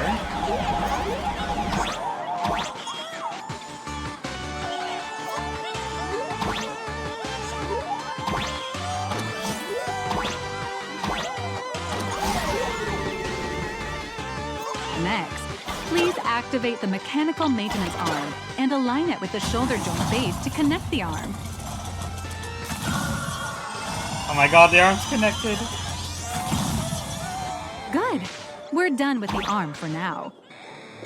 Next, activate the mobile maintenance rack and adjust the mech armor to the shoulder armor panel position.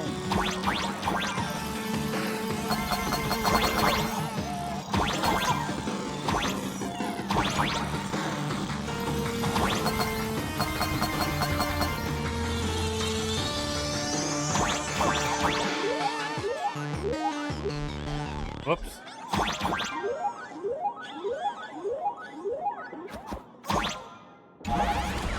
the core.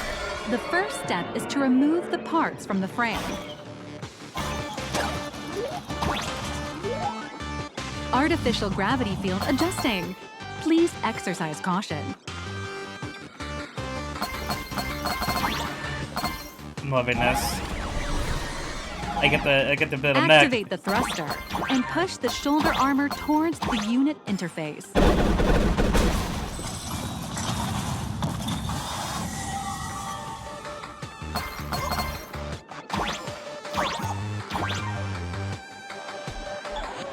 Yeah, I know how to do that one.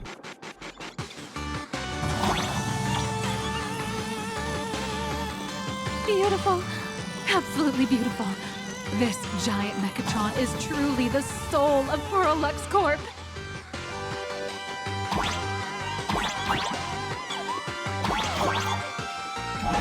Now, for the final part.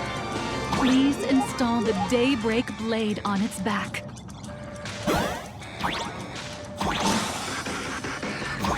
Aim at the mounting point on the back and fire!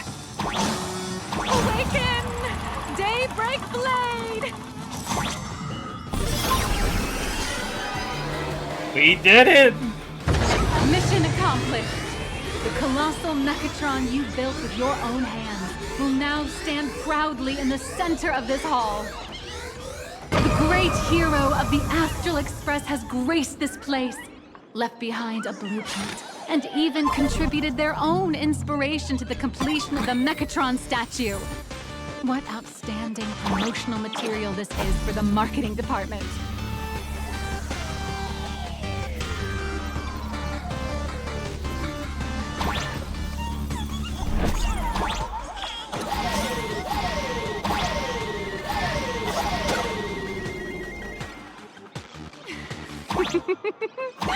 A new hero is born right here.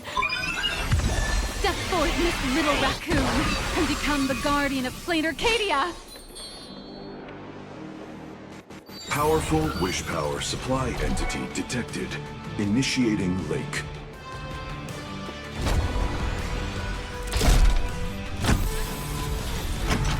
Mechatron synchronization rate 15%.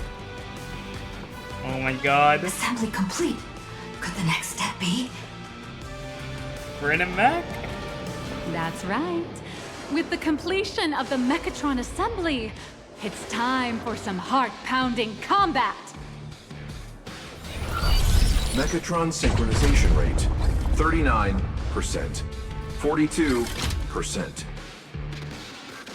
Your little fanboy, Cinderborn, is eagerly awaiting some pointers from you. While we can't power up this big guy, I've printed a small unit. Now it's time to show you how a Mechatron fights. Let's go.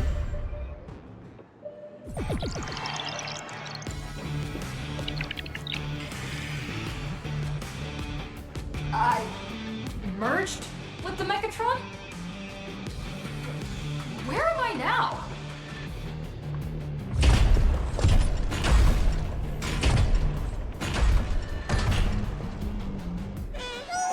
Why, of course.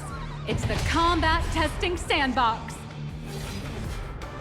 Look, those dazzling colors are like an express train traversing through the stars. Enhanced full-body armor, a steadfast shield for the people. What a powerful strike! That's our hero, Little Raccoon! Oh my god. Of all citizens! Our hero got blocked by an illegal building! City, what are you doing? No choice left. Smash it to pieces, hero! Just focus on dealing with the city's crisis and let Madame Pro worry about the compensation.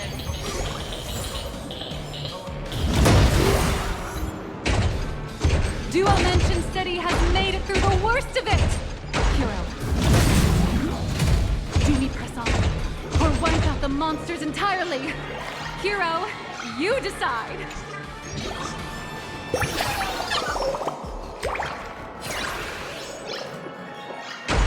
This is actually really cool.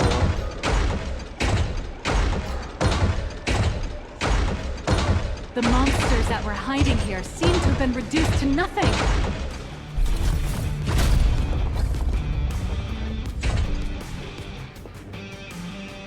Could it be the one and only trailblazer of the Astral Express walking towards us? That's right. Call me the Galactic Baseballer.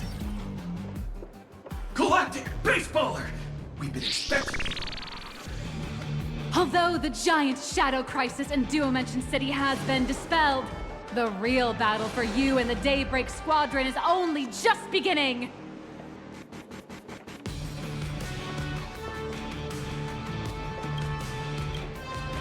As the old and new generations of superheroes, you will face off here to determine the victor!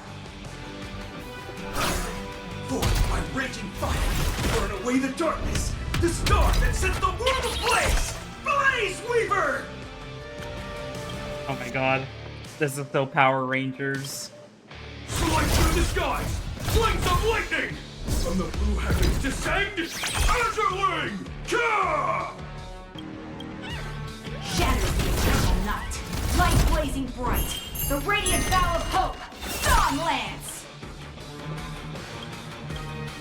Cut through despair, unyielding blade of steel, edge that never fades, Cinderborn! You can do it, friend! Darkness wanes, and dawn awakens! The Daybreak Squadron arises! That was so cool. This is an official challenge from the Daybreak Squadron, great hero of the Astral Express. If we defeat you, we hope you'll accept our invitation to become the honorary Phantom 5th member of the Daybreak Squadron and help us safeguard the peace of plain Arcadia. I will not lose. Ha ha! I admire your confidence. Hey Greg, didn't you have something to tell your hero? Now's your perfect chance!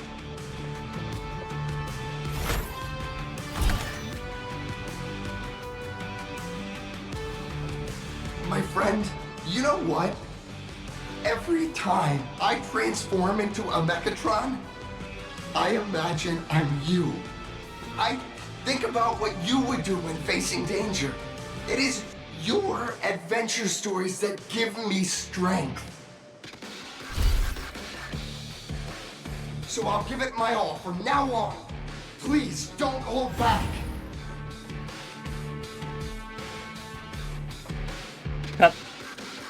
In case you want, let me give you a few pointers.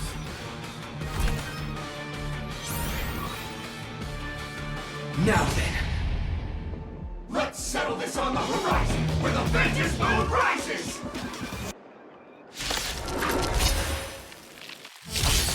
Let the two of us see what you're made of. Come on! One and only Trailblazer!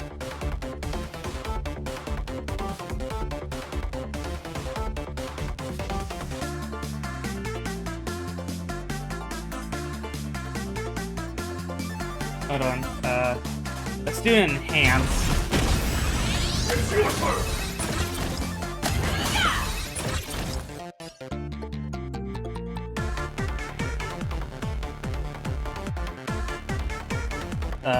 Single target.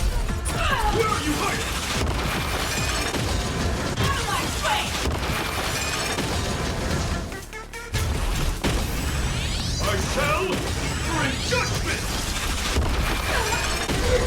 Our fist!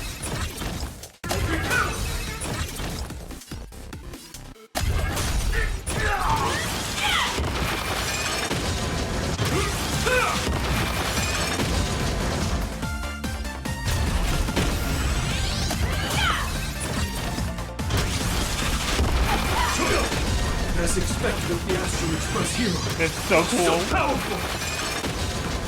Your turn! Super strong! Boss, Gray, I'll leave the rest to you! The honor is mine to cross blades with you. As heroes, we'll never back down! Come on!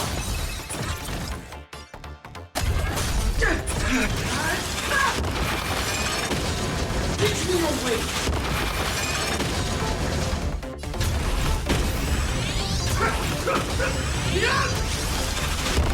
Studying me for justice!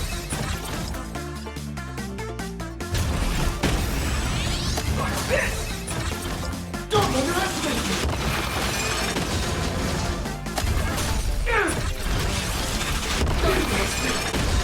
This strike contains all my respect! Bring it on! What? Even the invincible little raccoon is reaching her limit? Listen, those are the people's wishes.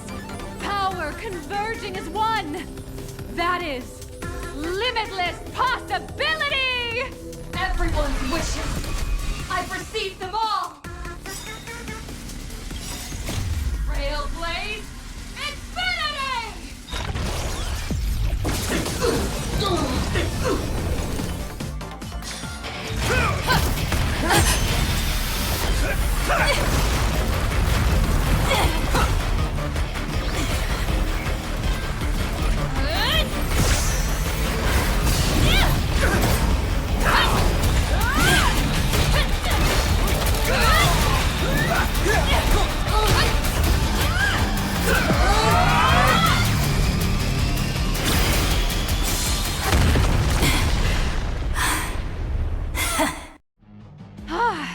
You really got into character. That was so cool.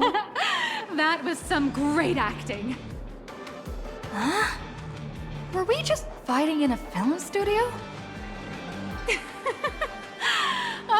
Don't tell me you actually thought you were fighting them in a real city. That ain't gonna happen. Madame Pearl's insurance fund would collapse.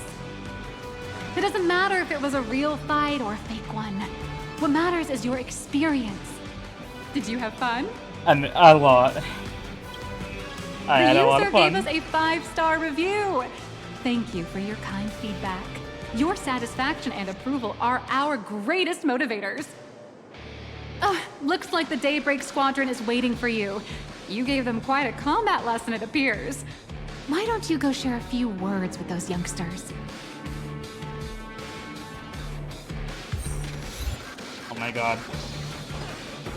The Power Rangers, basically. As expected of my senior, that was awesome! My life is now complete. Before joining Daybreak Squadron, Gray had always been your fan.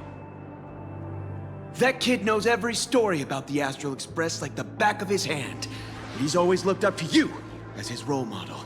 Even as his leader, I'm nowhere near as important to him as you are.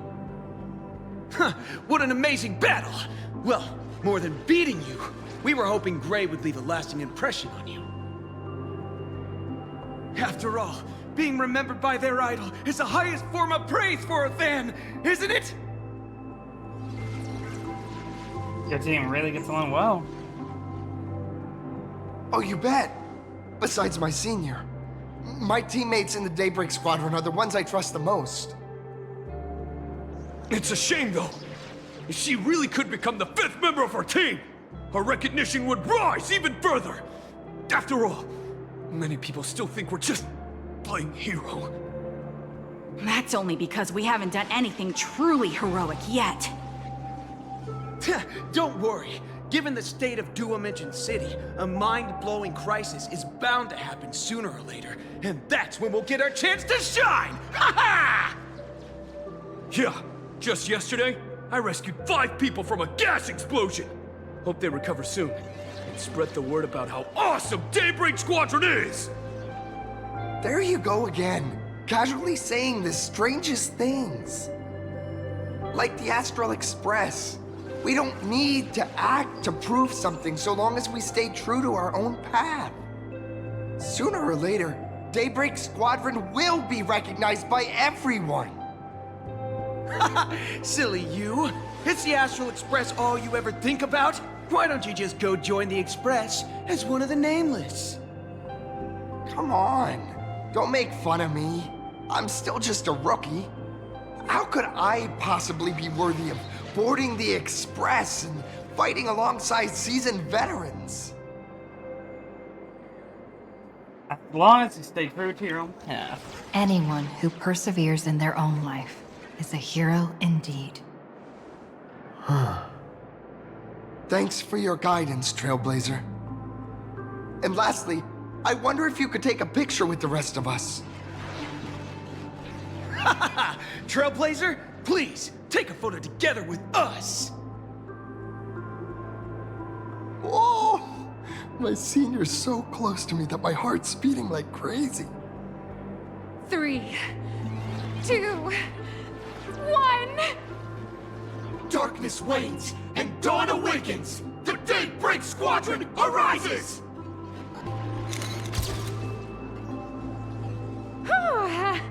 Time's about up. We should meet with Madame Pearl now.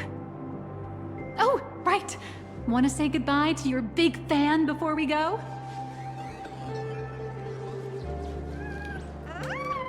Alright, where is he? Blue, yellow! You guys were amazing back there! If we record this for promo material, we'll definitely get a ton of new followers! If only we could have beaten the Nameless! We were actually so close during that Megatron fight! What are you talking about? There's no way we could have beaten the Trailblazer. Well, it's not entirely impossible, I'd say. Ever since I converted, I feel like both my mind and body have become so much lighter. Gray, you really should join us and do the same. Haha, Gray. Being a masked hero means facing all kinds of dangers. You'd definitely feel pretty bad if you couldn't contribute your strength to the team when we needed you the most. Oh, looks like your idol's here to see you. We'll wait for you backstage. Gray. Senior? You good? Me? I'm fine. Totally fine. It was no surprise that you took us down without breaking a sweat. It's me. I'm just too weak. I'm always hesitant, whether in combat or dealing with life. Even though I know I can never become an amazing hero like you, I've always been trying my best to get closer to being like you. It's a bit embarrassing to admit, but no one ever taught me the principles of how to live and behave growing up. I dropped out of high school pretty early and started hanging out with street gangs. Every time I threw a punch to intimidate someone, I thought I was being a hero. But when I saw how scared those people were, I had this nagging feeling that maybe I was doing something wrong. Later, when I read about the Astral Express story online and learned about your legendary deeds, I finally understood what it meant to be a true hero. Looking back at how immature and awful I was, I made up my mind to leave my old organization. Now I too have a chance to become a hero like you. Together, with my brothers and sisters in the Daybreak Squadron, I can bring happy smiles to the residents of Plain Arcadia and protect them whenever danger appears. But I'm just too weak. I don't have the immense strength like the Express Nameless. I don't even have any special talents. Maybe I've chosen a path that doesn't really work for me. The desire to fight for others, the strength in itself, benefit in the Nameless, strong suit. I don't want to give you empty platitudes about humans triumphing over fate. But I do believe that while kindness isn't something you can learn, strength is something you can acquire. Your desire to fight for those around you, and your wish to bring smiles to others, that's your greatest strength. Thank you, Trailblazer. Thanks for listening to my ramblings.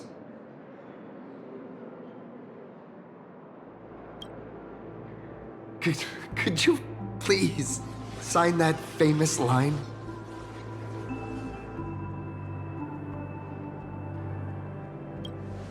That one's not bad either. Oh.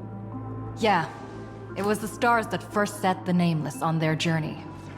And now, I can see that same starlight in your eyes. I'll remember today for the rest of my life. Goodbye, Trailblazer. I hope by the next time we meet, I'll be a true hero just like you.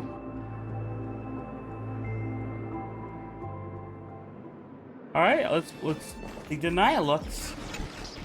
Well, that about wraps up today's tour. After seeing everything, what do you think?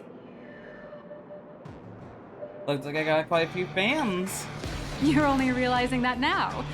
That's your greatest advantage in joining the Phantasmoon Games. A story that's already spread far and wide. Paradox Corp's influence is truly something else. Indeed, rather than the power to rule this world directly, that individual draws even greater strength from Parallax. The stories and dreams spun by this enterprise are capable of steering the future of Plain Arcadia and of serving as the cradle for new imaginae. Madame Pearl is waiting for you at the top of this building to discuss matters regarding the Phantasmoon Games. Let me give you a little reminder. The rules of Phantasmoon Games have never required any competition between supplicants. What are you trying to say?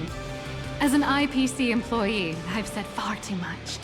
Your friends are waiting for you in the hall. You should go meet up with them. Don't keep them waiting too long.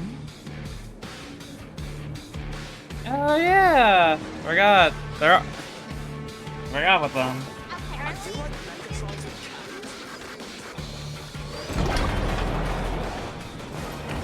Ooh, a chest. Over here!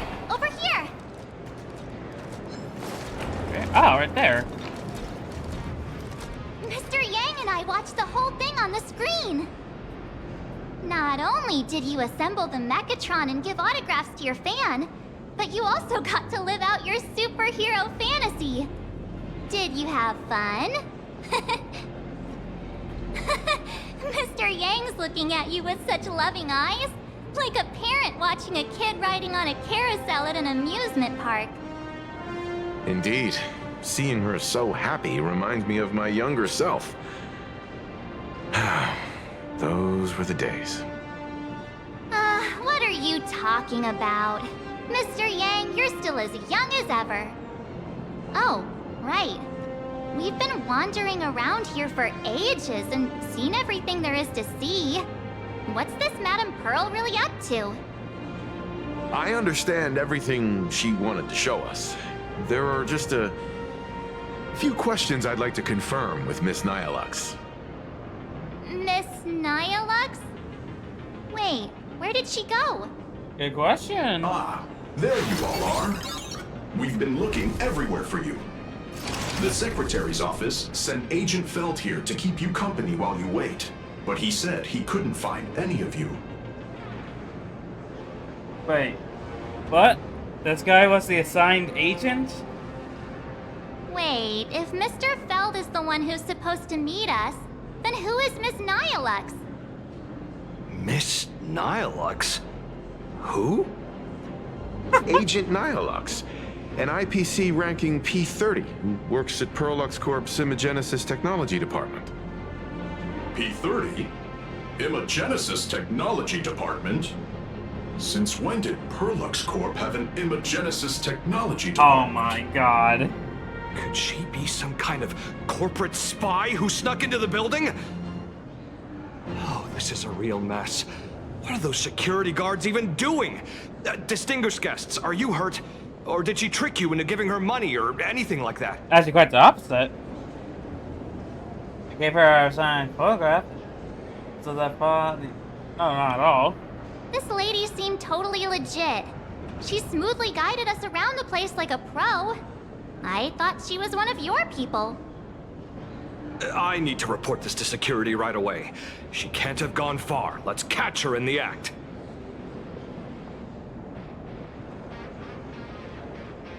Thank you for your help. Astral Express crew, Madame Pearl has been waiting for quite some time. If it's convenient, shall we head out now? I'll show you the way.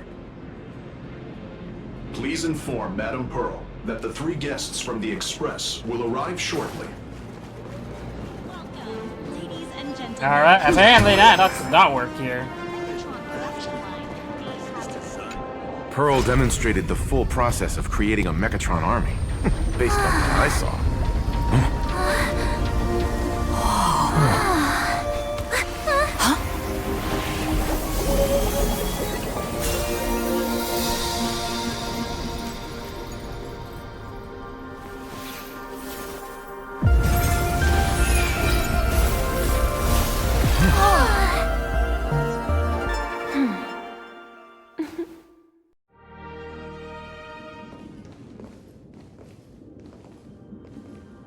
Hello, guests from the Astral Express. Nice to see you again. Thank you for your gracious hospitality, Madame Pearl. I understand there was a minor incident in the lower lobby involving someone impersonating a Pearlux employee. I hope it didn't spoil your enjoyment. Quite the opposite, actually. We're fine. Don't worry about us. But how are things with you? Did you lose any valuable tech? Blueprints? Or top secret information? No, Pearlux's data firewall remains untouched, and all assets under security network surveillance are intact. The only change is an additional expense claim under my employee ID. Oh, yeah, we did buy some things. Never mind. I can make a preliminary assessment that this was the result of someone's momentary impulse. Lately, mishaps have been piling up, like dark clouds before a downpour, casting shadows of uncertainty over my plans. Could you be referring to the Herald of Death? 33 citizens were found dead in the Dovebrook district. In addition, an IPC specialist assigned to negotiate the purchase of a mask of elation died in an unexpected incident. This party has made overt threats to public order and is clearly challenging the IPC. My intuition tells me this is only the beginning. Managing capital and managing a corporation share one thing in common. That is, an aversion to risk and a pursuit of stability. And I bear both responsibilities. As the executive officer of Plain Arcadia, I bear an inescapable responsibility for the safety of this world. As one of the 10 Stonehearts, I hope to bring the Phantasmoon Games to a swift and safe conclusion. Rather than staging another dangerous battle, like what happened at Graphia Academy, I hope the supplicants can show the people of this world miracles of joy and happiness, instead of sorrow and rage during the Phantasmoon Games. Therefore, I'd like to hear the Express's request. Trailblazer, please. Tell me, what's your ultimate goal for joining the Phantasmoon Games?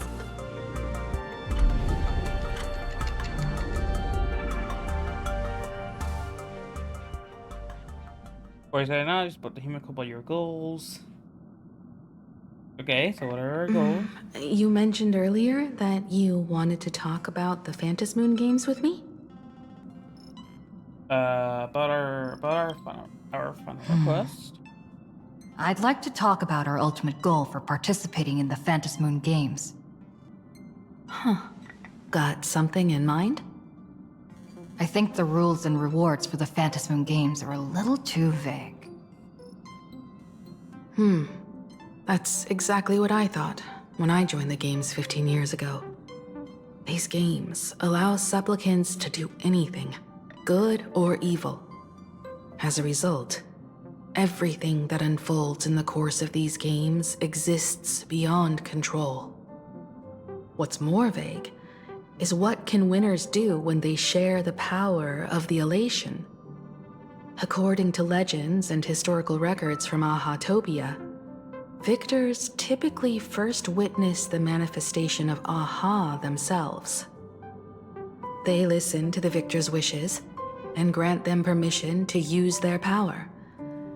And the applications of this power seem to be boundlessly vast. When faced with countless choices, the situation becomes even more thorny than having no choice at all.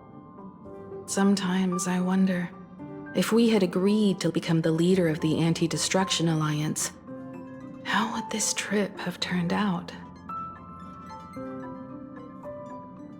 I want Aha to be the leader. If I win, I'll give up sharing Aha's power and ask them to be the leader of the Anti-Destruction Alliance.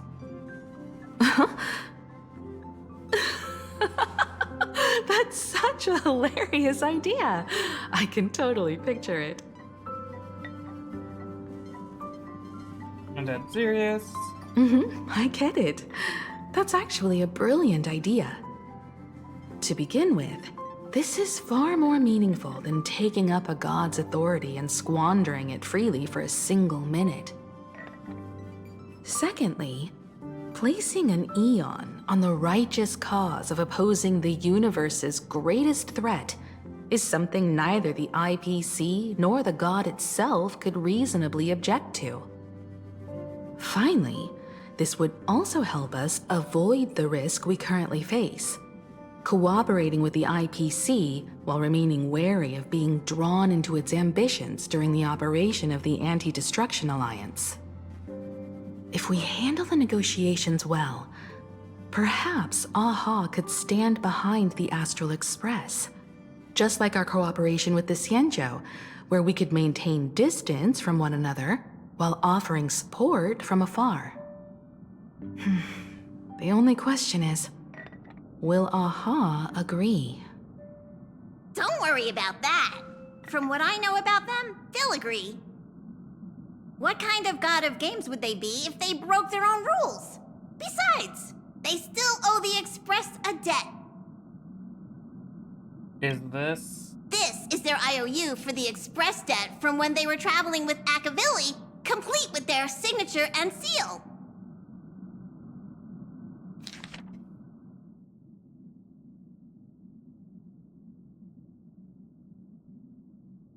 Oh, that's a long list of stuff. Passenger, use this to blackmail them. That one will definitely give in to your demands. Probably. Probably, yeah. I'm sure they will. So, you're saying you want Aha to take on the leadership of the Anti-Destruction Alliance?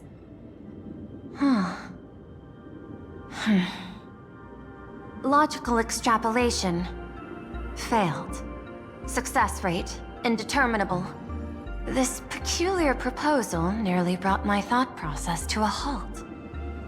This request is far too lacking in structure, yet within an irrational context, it seems to conceal a certain kind of logic.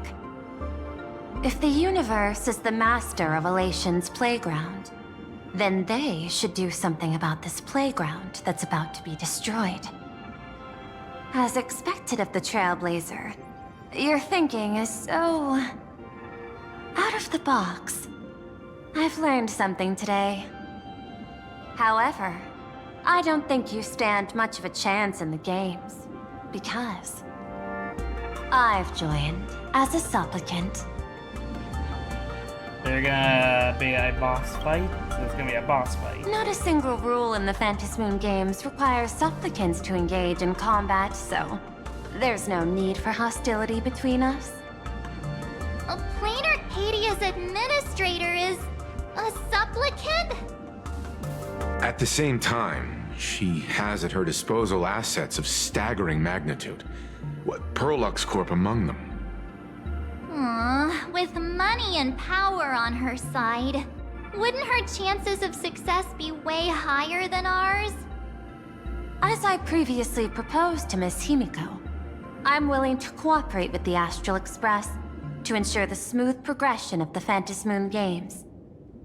But the Astral Express isn't your only partner, is it? I have 2 other allies. However, you all are my most promising ones.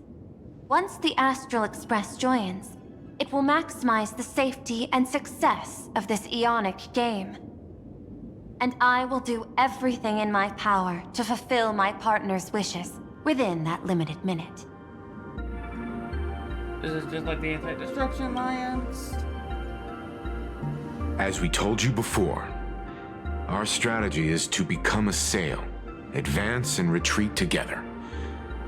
The Astral Express is not a lone supplicant, since we have our own allies in the games. An ally like Sparksy? It's true that you defeated her and took her mask. But given her typical decision-making style, Sparksy isn't exactly what you'd call a reliable ally.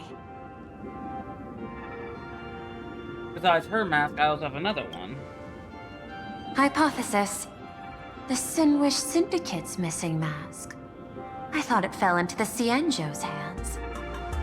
Don't tell me. Yao Guang gave it to you guys? That's right. 3 against 3. We're tied at the moment. With this new variable in play, I'll have to adjust my extrapolations. But the conclusion seems unchanged. After all, as the administrator of this world, I have the natural advantage in resources.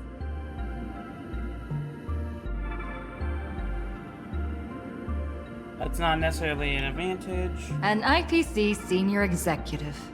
Clean Arcadia's administrator. A member of the 10 Stonehearts. Joining the games personally. It certainly has an intimidating ring to it. But, when you think about it, isn't this identity precisely the greatest burden Madame Pearl has to overcome? She's right. Your identity is far too sensitive. You want to control these games and end it safely and quickly.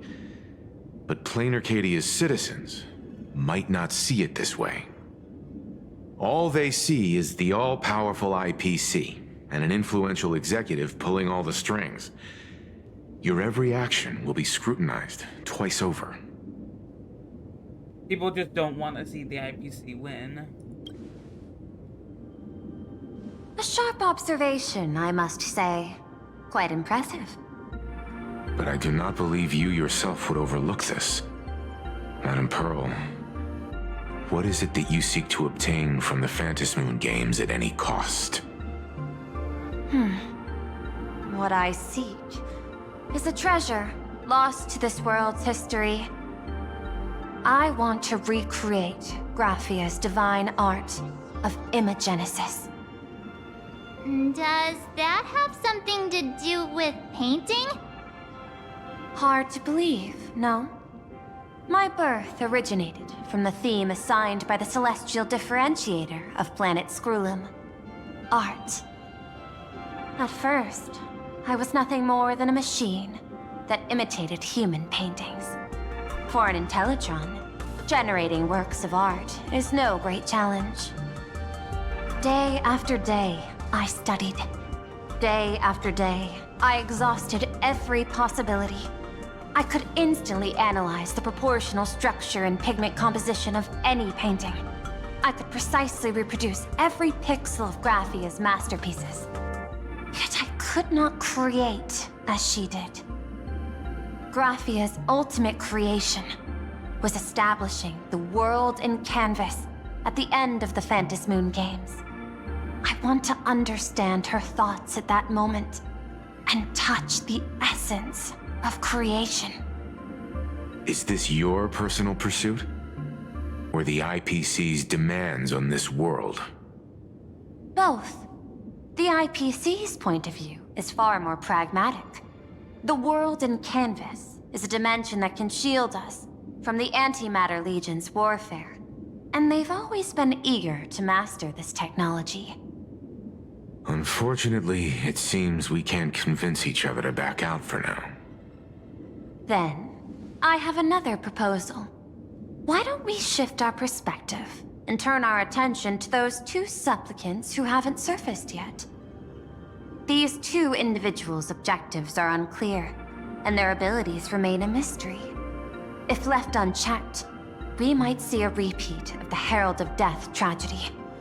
I have a cooperation proposal that could help us gather intelligence on them, and I'm willing to share this piece of information with you all.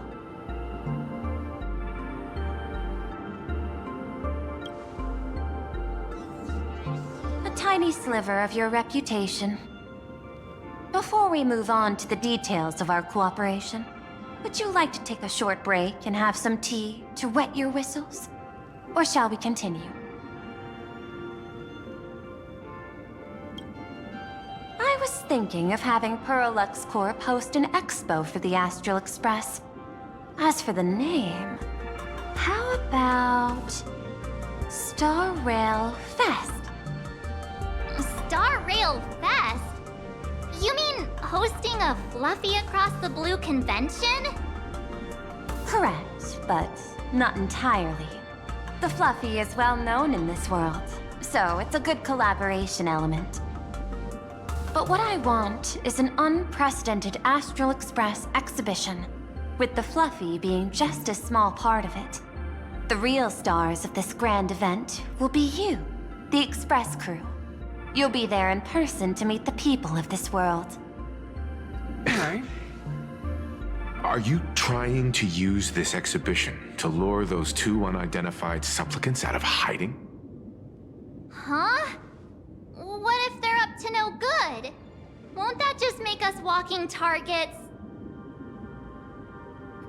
What's in it for us?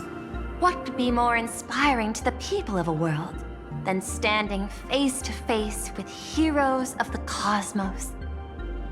That's an enormous amount of wish power, and the Astral Express is the very source from which this wish power originates.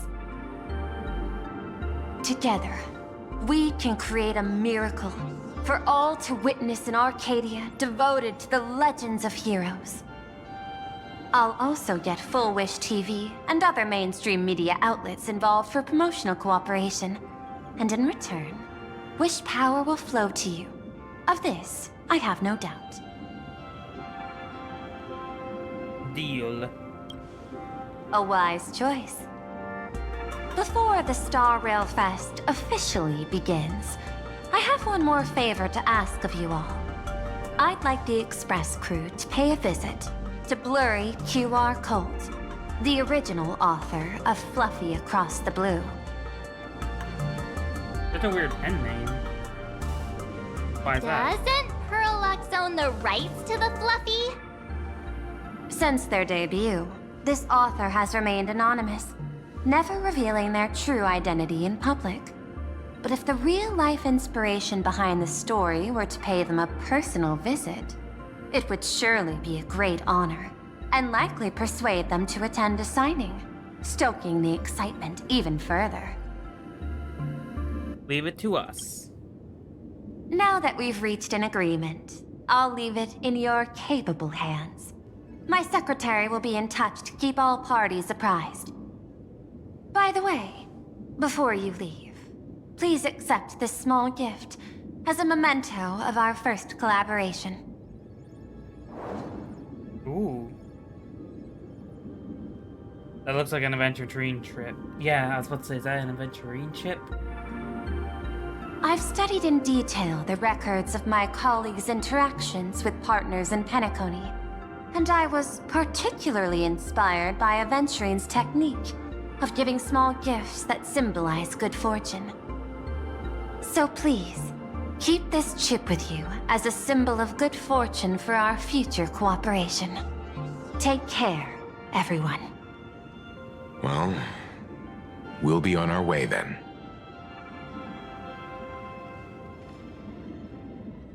As your private detective, I must warn you that a grand exhibition of unprecedented scale would make for a perfect opportunity to reenact the blood-stained games. I understand. That's why I have a mission for you. Protect the Nameless at Star Rail Fest. You actually think they would need my protection with their strength? Don't tell me your extrapolations predict even bigger trouble ahead.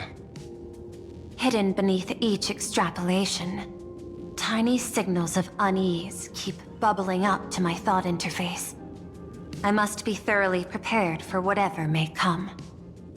Now that you've taken up the mask, let's talk about payment. What do you want? The same as always? Money? Before we talk about payment, let's discuss the Herald of Death. Although the Department of Aberration Defense sealed and destroyed all records of the blood-stained games, I still managed to uncover some unusual leads.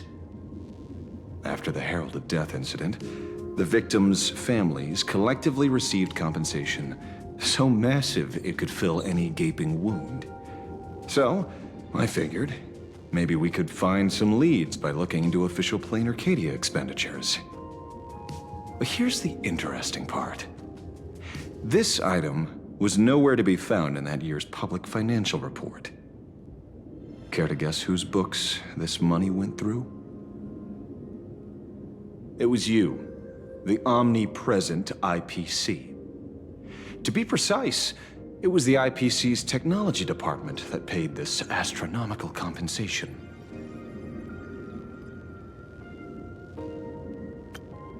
Why would a lethal incident from minor on some minor frontier planet cause the IPC crash funding? Don't tell me they are moonlighting as their research works.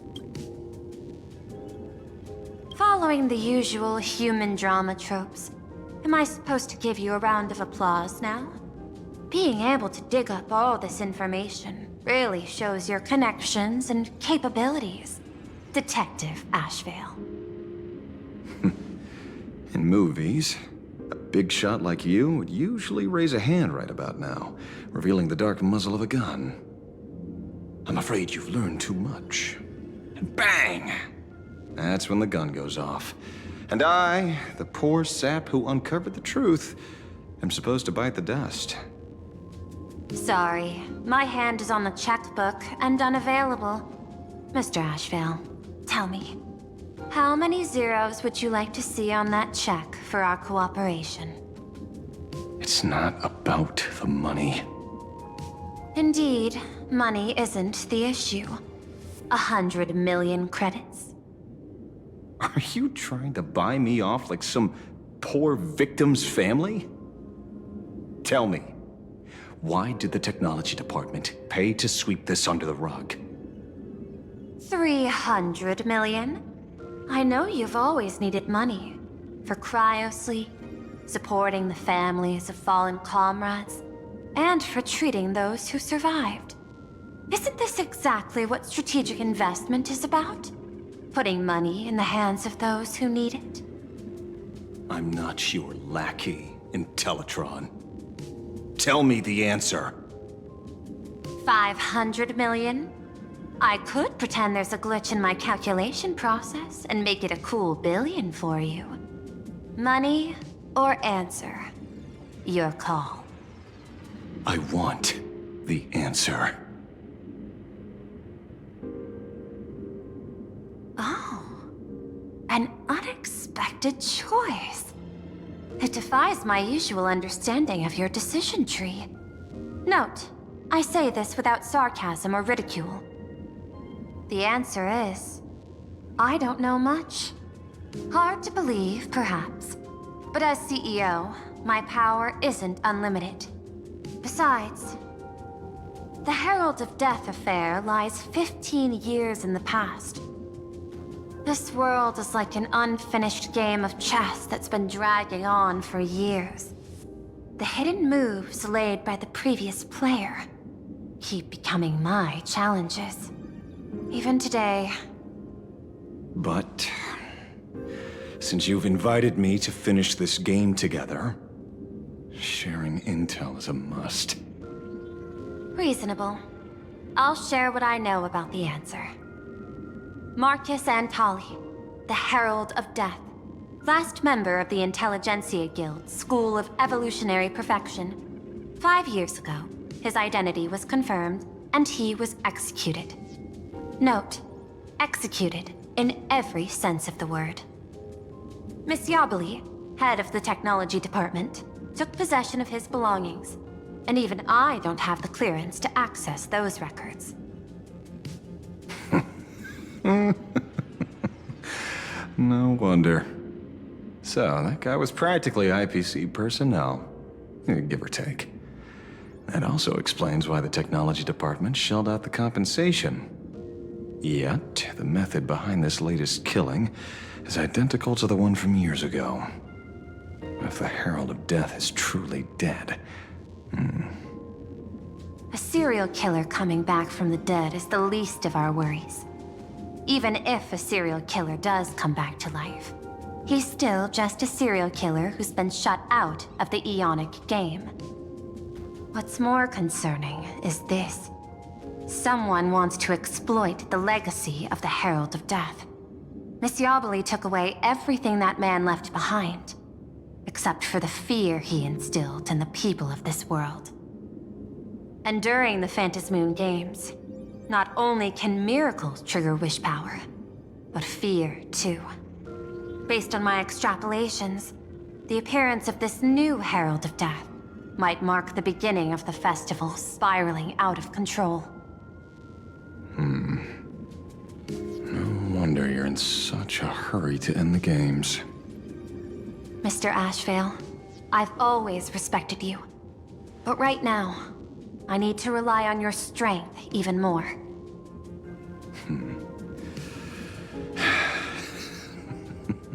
Respect. When I was younger, what I really wanted was to make the IPC fear me. The passage at time's not exactly kind, is it? Deal, Madam Pearl.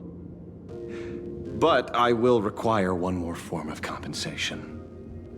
Whoever this new Herald of Death is, I must deliver justice with my own hands. This time, there won't be any lengthy interrogation. By the authority vested in me as CEO of Plain Arcadia, I pardon all crimes committed in the course of your revenge. Go ahead and do what you must, Mr. Ashvale. All right.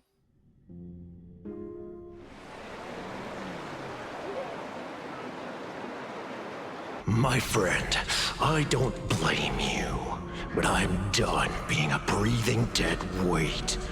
So do me a favor and pay me back for that drink with this bullet. Just do it, you coward!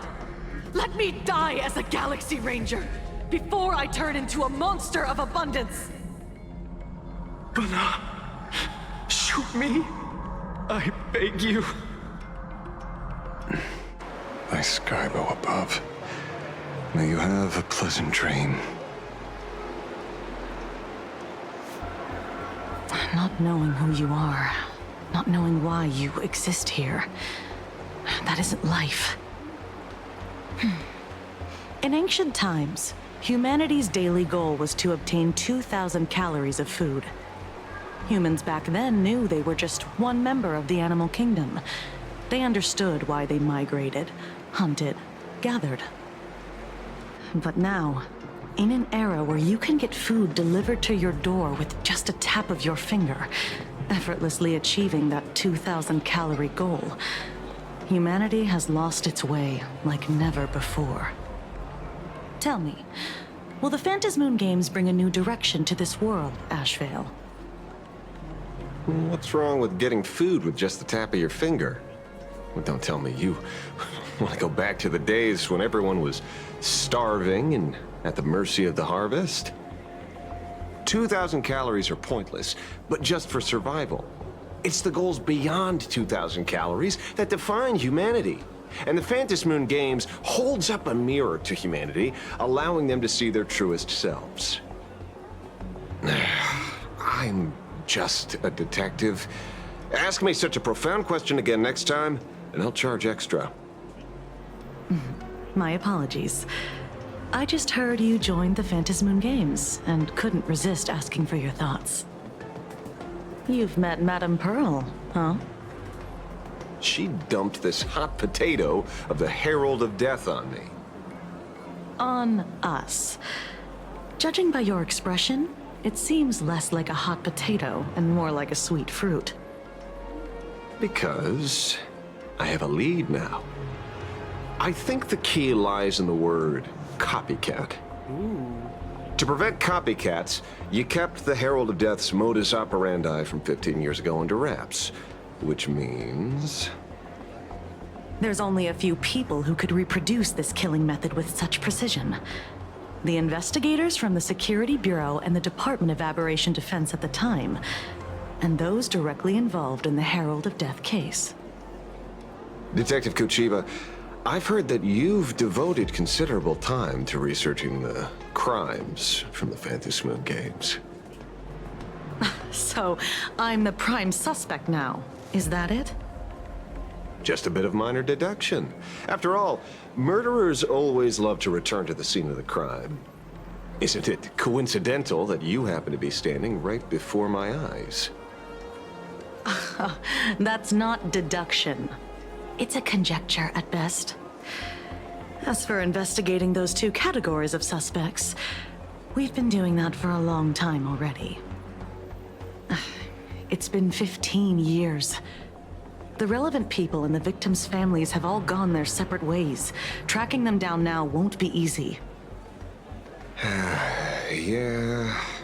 After losing their loved ones in such a cruel way, their hearts were shattered. Many couldn't bear to stay in Daybreak District and chose to move away. I remember seeing that in the case files you sent me. And they even formed a mutual aid society for the victims. I wonder, after all these years, have they managed to heal the wounds in their hearts? Maybe they have. After all, they go by a new name now. The Research Society of Happy Smiles. Ah, you mean that charity with the slogan, Healing Smiles, Healing Arcadias? Before he died, Kostad mentioned that group to me. He said quite a few young people in the gang left without looking back, just to join them. So I thought, maybe we should start by looking into their rivals. The Research Society of Happy Smiles, huh? A charity that helps people escape their pain and find happiness, offering free counseling, medical care, all of that good stuff. Sounds like they've turned over a new leaf. How could you call them rivals to the underworld? I dug a little deeper into them, and found something interesting. You mean your monkey dug up something interesting, right? Okay. Mr. N dug up something interesting. Have you heard the name of the sponsor behind the Research Society? Her name's Full Wish. That name rings a bell. Wait, isn't she the boss of Full Wish TV? I think she was one of the survivors of Graphia Academy too. This is getting a little too coincidental. Just like every case you've accidentally cracked before. Mr. Ashvale, should I compliment your keen instincts or your incredible luck? Luck's a part of a detective's toolkit, too. Anyway, whether Full Wish is guilty or not, we won't know until we look into her. That's why I asked you here.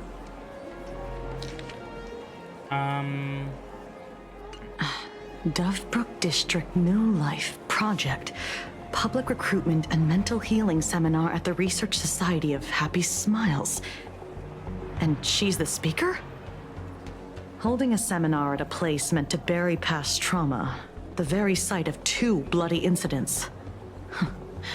Miss Fullwish's audacity is certainly impossible to ignore. So what are we waiting for? It's time to drag Dovebrook District's old skeletons out into the light. Are you talking? Yeah, I'm almost there. I want... Oh, I can put him into a team.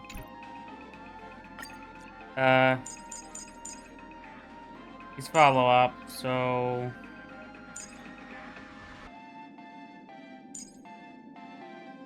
And boom. More happiness. Where are we going? This place is buzzing. Are they all here waiting for Fullwish to grant their wishes? A rich person like Fullwish can make most people's wildest dreams come true with the snap of her fingers.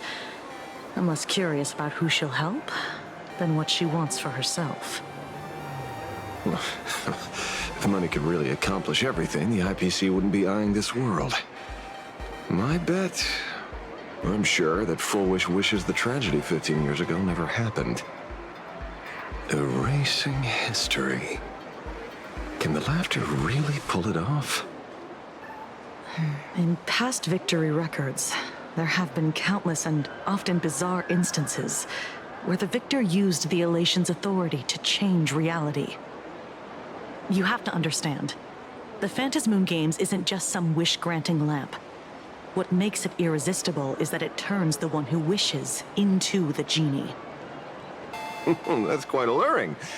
Have you heard about the noblest worm Aha made godlike? It became the happiest creature in existence. Happy enough to burst apart, leaving no intact body behind. Your knowledge of these unofficial records is enough to rival ours. Since you see things so clearly, Mr. Ashvale, why sign up for the games?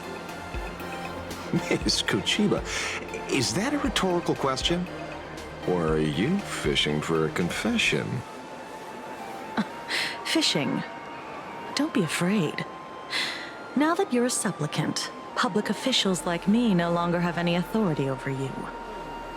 I'm guessing what you want goes beyond a straightforward act of revenge, beyond a vigilante execution carried out in public. If you were only out to avenge friends, with or without the Phantasmoon Games, someone like you would toss laws and decorum aside and do what needs to be done.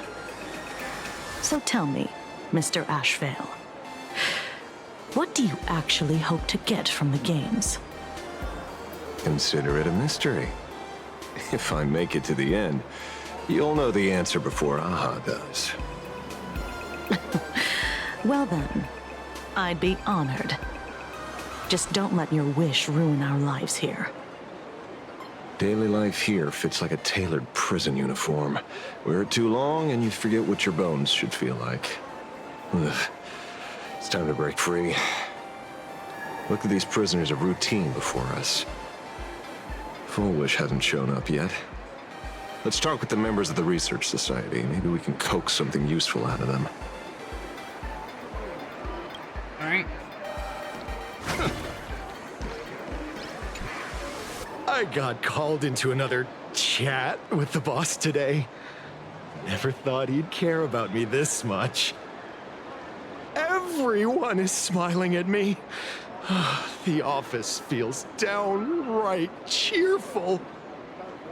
These days, I go home, change my baby boy's diaper, help my daughter with her homework, prepare tomorrow's lunch, and clean up the house.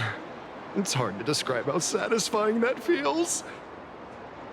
When Emma left me, she must have left the kids to me for my own happiness. When I look back, I realize I was someone who had it good. And I never understood how lucky I was. Right? All thanks to Miss Fullwish. Yesterday, during my tumor removal, the anesthesia wore off halfway through. I squinted and watched the doctors pull all kinds of things out of my stomach. There was this lump still twitching when they cut it out. Oh. I used to be too weak to even get out of bed. But after the Society's treatment, I am almost ready to walk out of the hospital. Isn't that amazing? Oh, I kind of want to see someone slice me open too. It should be fun. Hey, did you two hear about the Sinwish Syndicate? You've come to the right person. My neighbor got a visit from their debt collectors. You should have heard the racket. I saw the news too. Those parasites who ruined the peace, who kept people from being happy. Gone, wiped clean.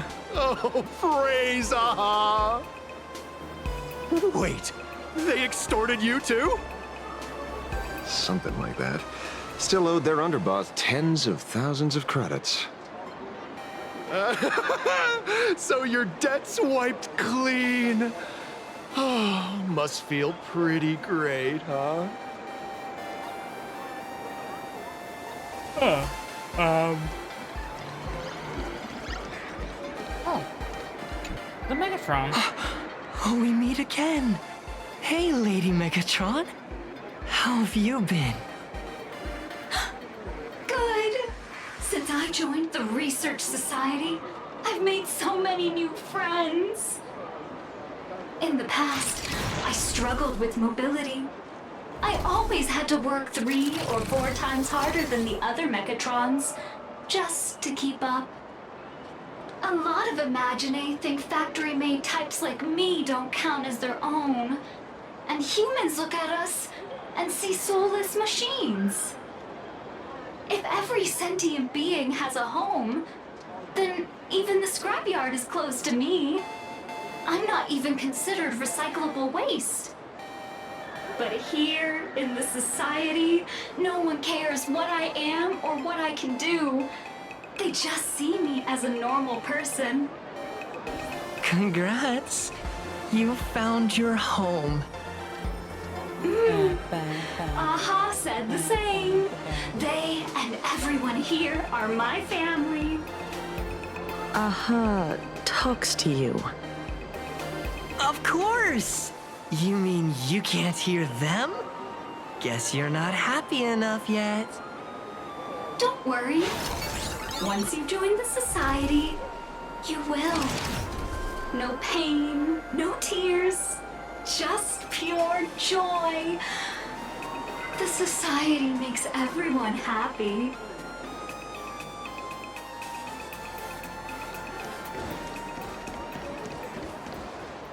Looks like it's about time. If the star of the show doesn't show up soon, the crowd's gonna burst with anticipation. Everyone, please make some room for Miss Fullwish.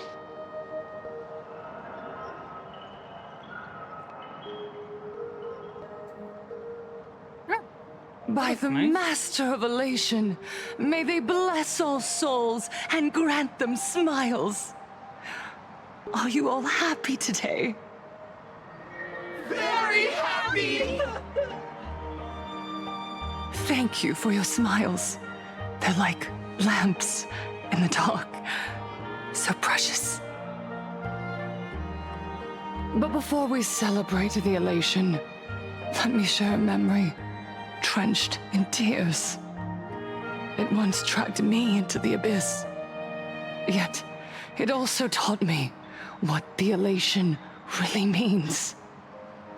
As you all know, 15 years ago, during the Phantasmoon Games, the shadow cast by the Herald of Death swallowed this place whole. That day, I lost my parents, my classmates, and the others. The morning greetings, the little daily chatter, all went silent under that crimson dusk. After that, for a very, very long time, all that remained of my world, a door shut tight, a room steeped in silence, and a wound in my heart that would never heal. Just hearing the words, Herald of Death, made me shake uncontrollably. I even once thought the only escape was to follow the dead and leave with them. Back then, I was just an empty shell, breathing, beating, but lifeless inside. And just as my soul was about to fade away, an old lady from the Mutual Aid Society knocked on my door. She didn't offer empty words of comfort. She just looked me in the eyes and asked, "Child, would you try stepping outside this door? Out there are many people broken by pain, just like you. But together, we can start picking up the pieces, one by one." She smiled at me.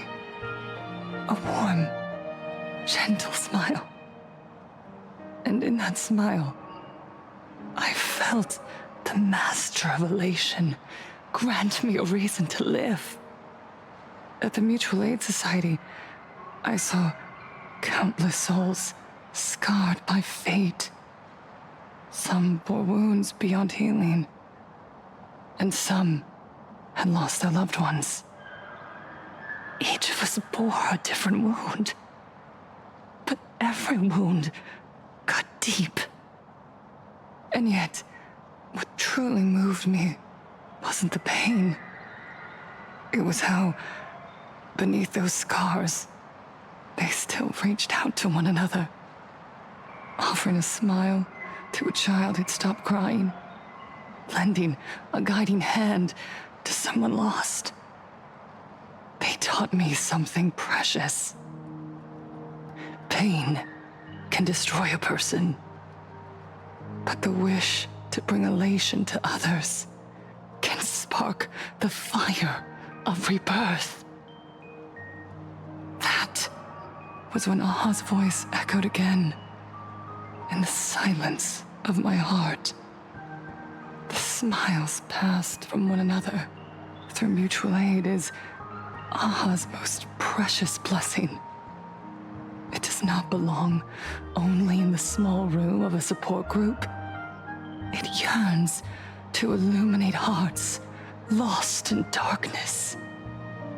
Each time we share a true smile, it's as if we hear Aha's voice. And when that voice rings out, all suffering fades, all pain is healed, and everyone knows what true happiness feels like. That's why the Research Society of Happy Smiles was founded. I will share this divine smile with all of you. Oh, no more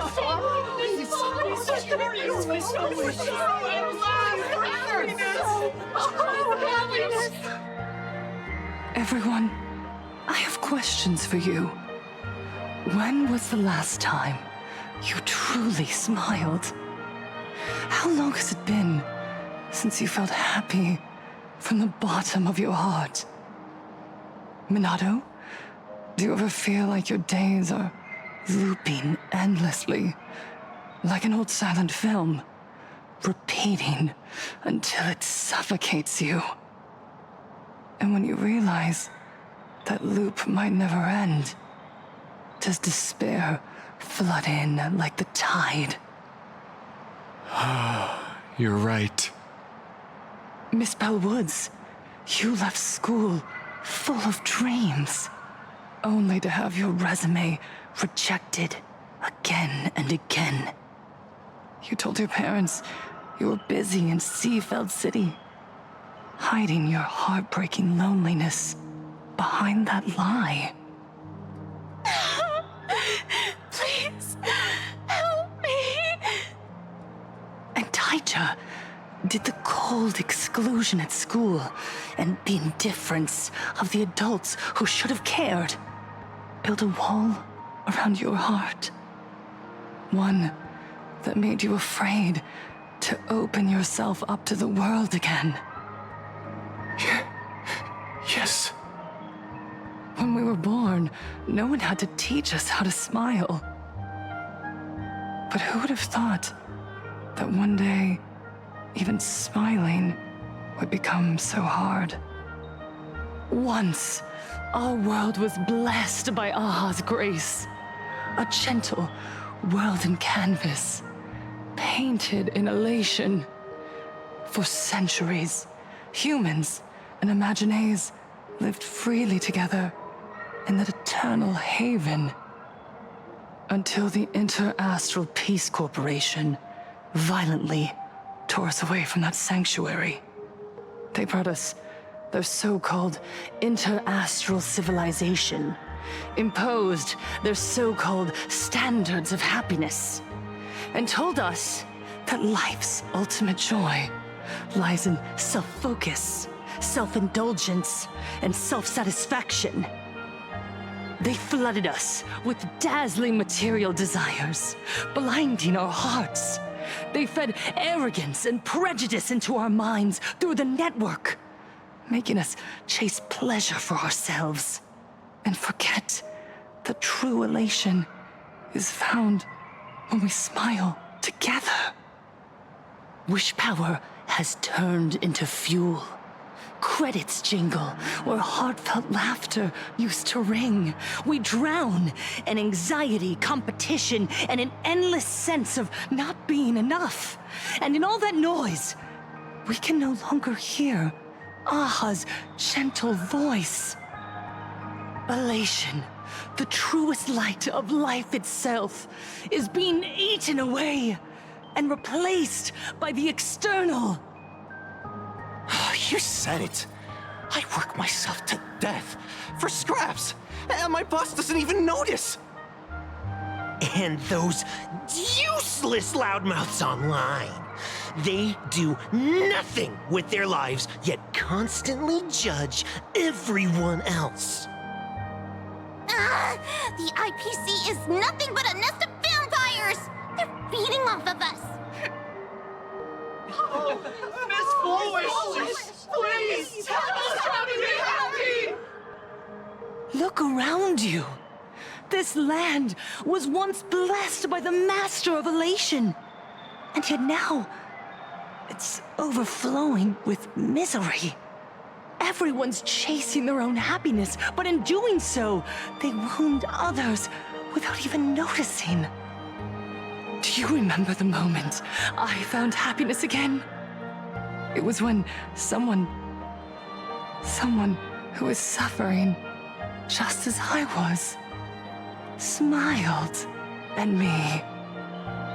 Even through their pain, they gave me that smile. A smile filled with blessings. That smile saved my life.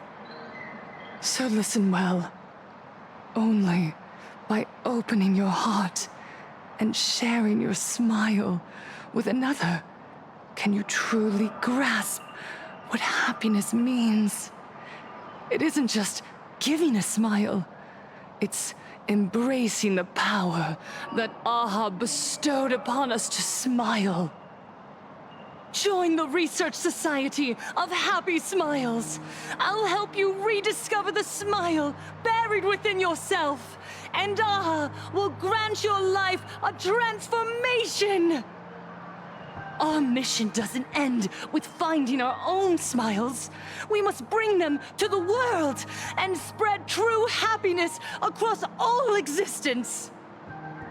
While others pray to the eons for their own desires, we, the true followers of Aha, carry a higher calling to fulfill their wish.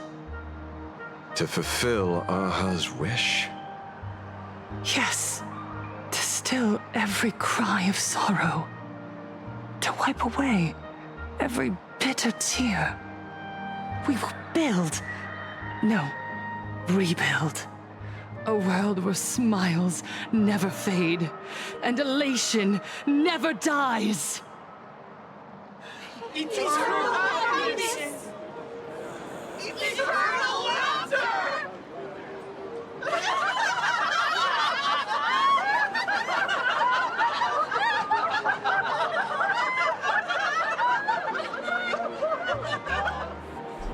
The speech is over. What's your take, Detective? She's so far gone, it's hard to make sense of it. Then let's not overthink it.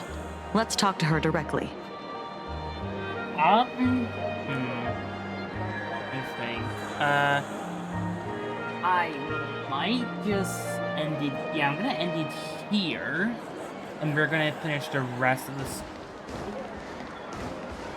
Okay, what we're gonna do is we're gonna end it here and finish the rest of the story tomorrow.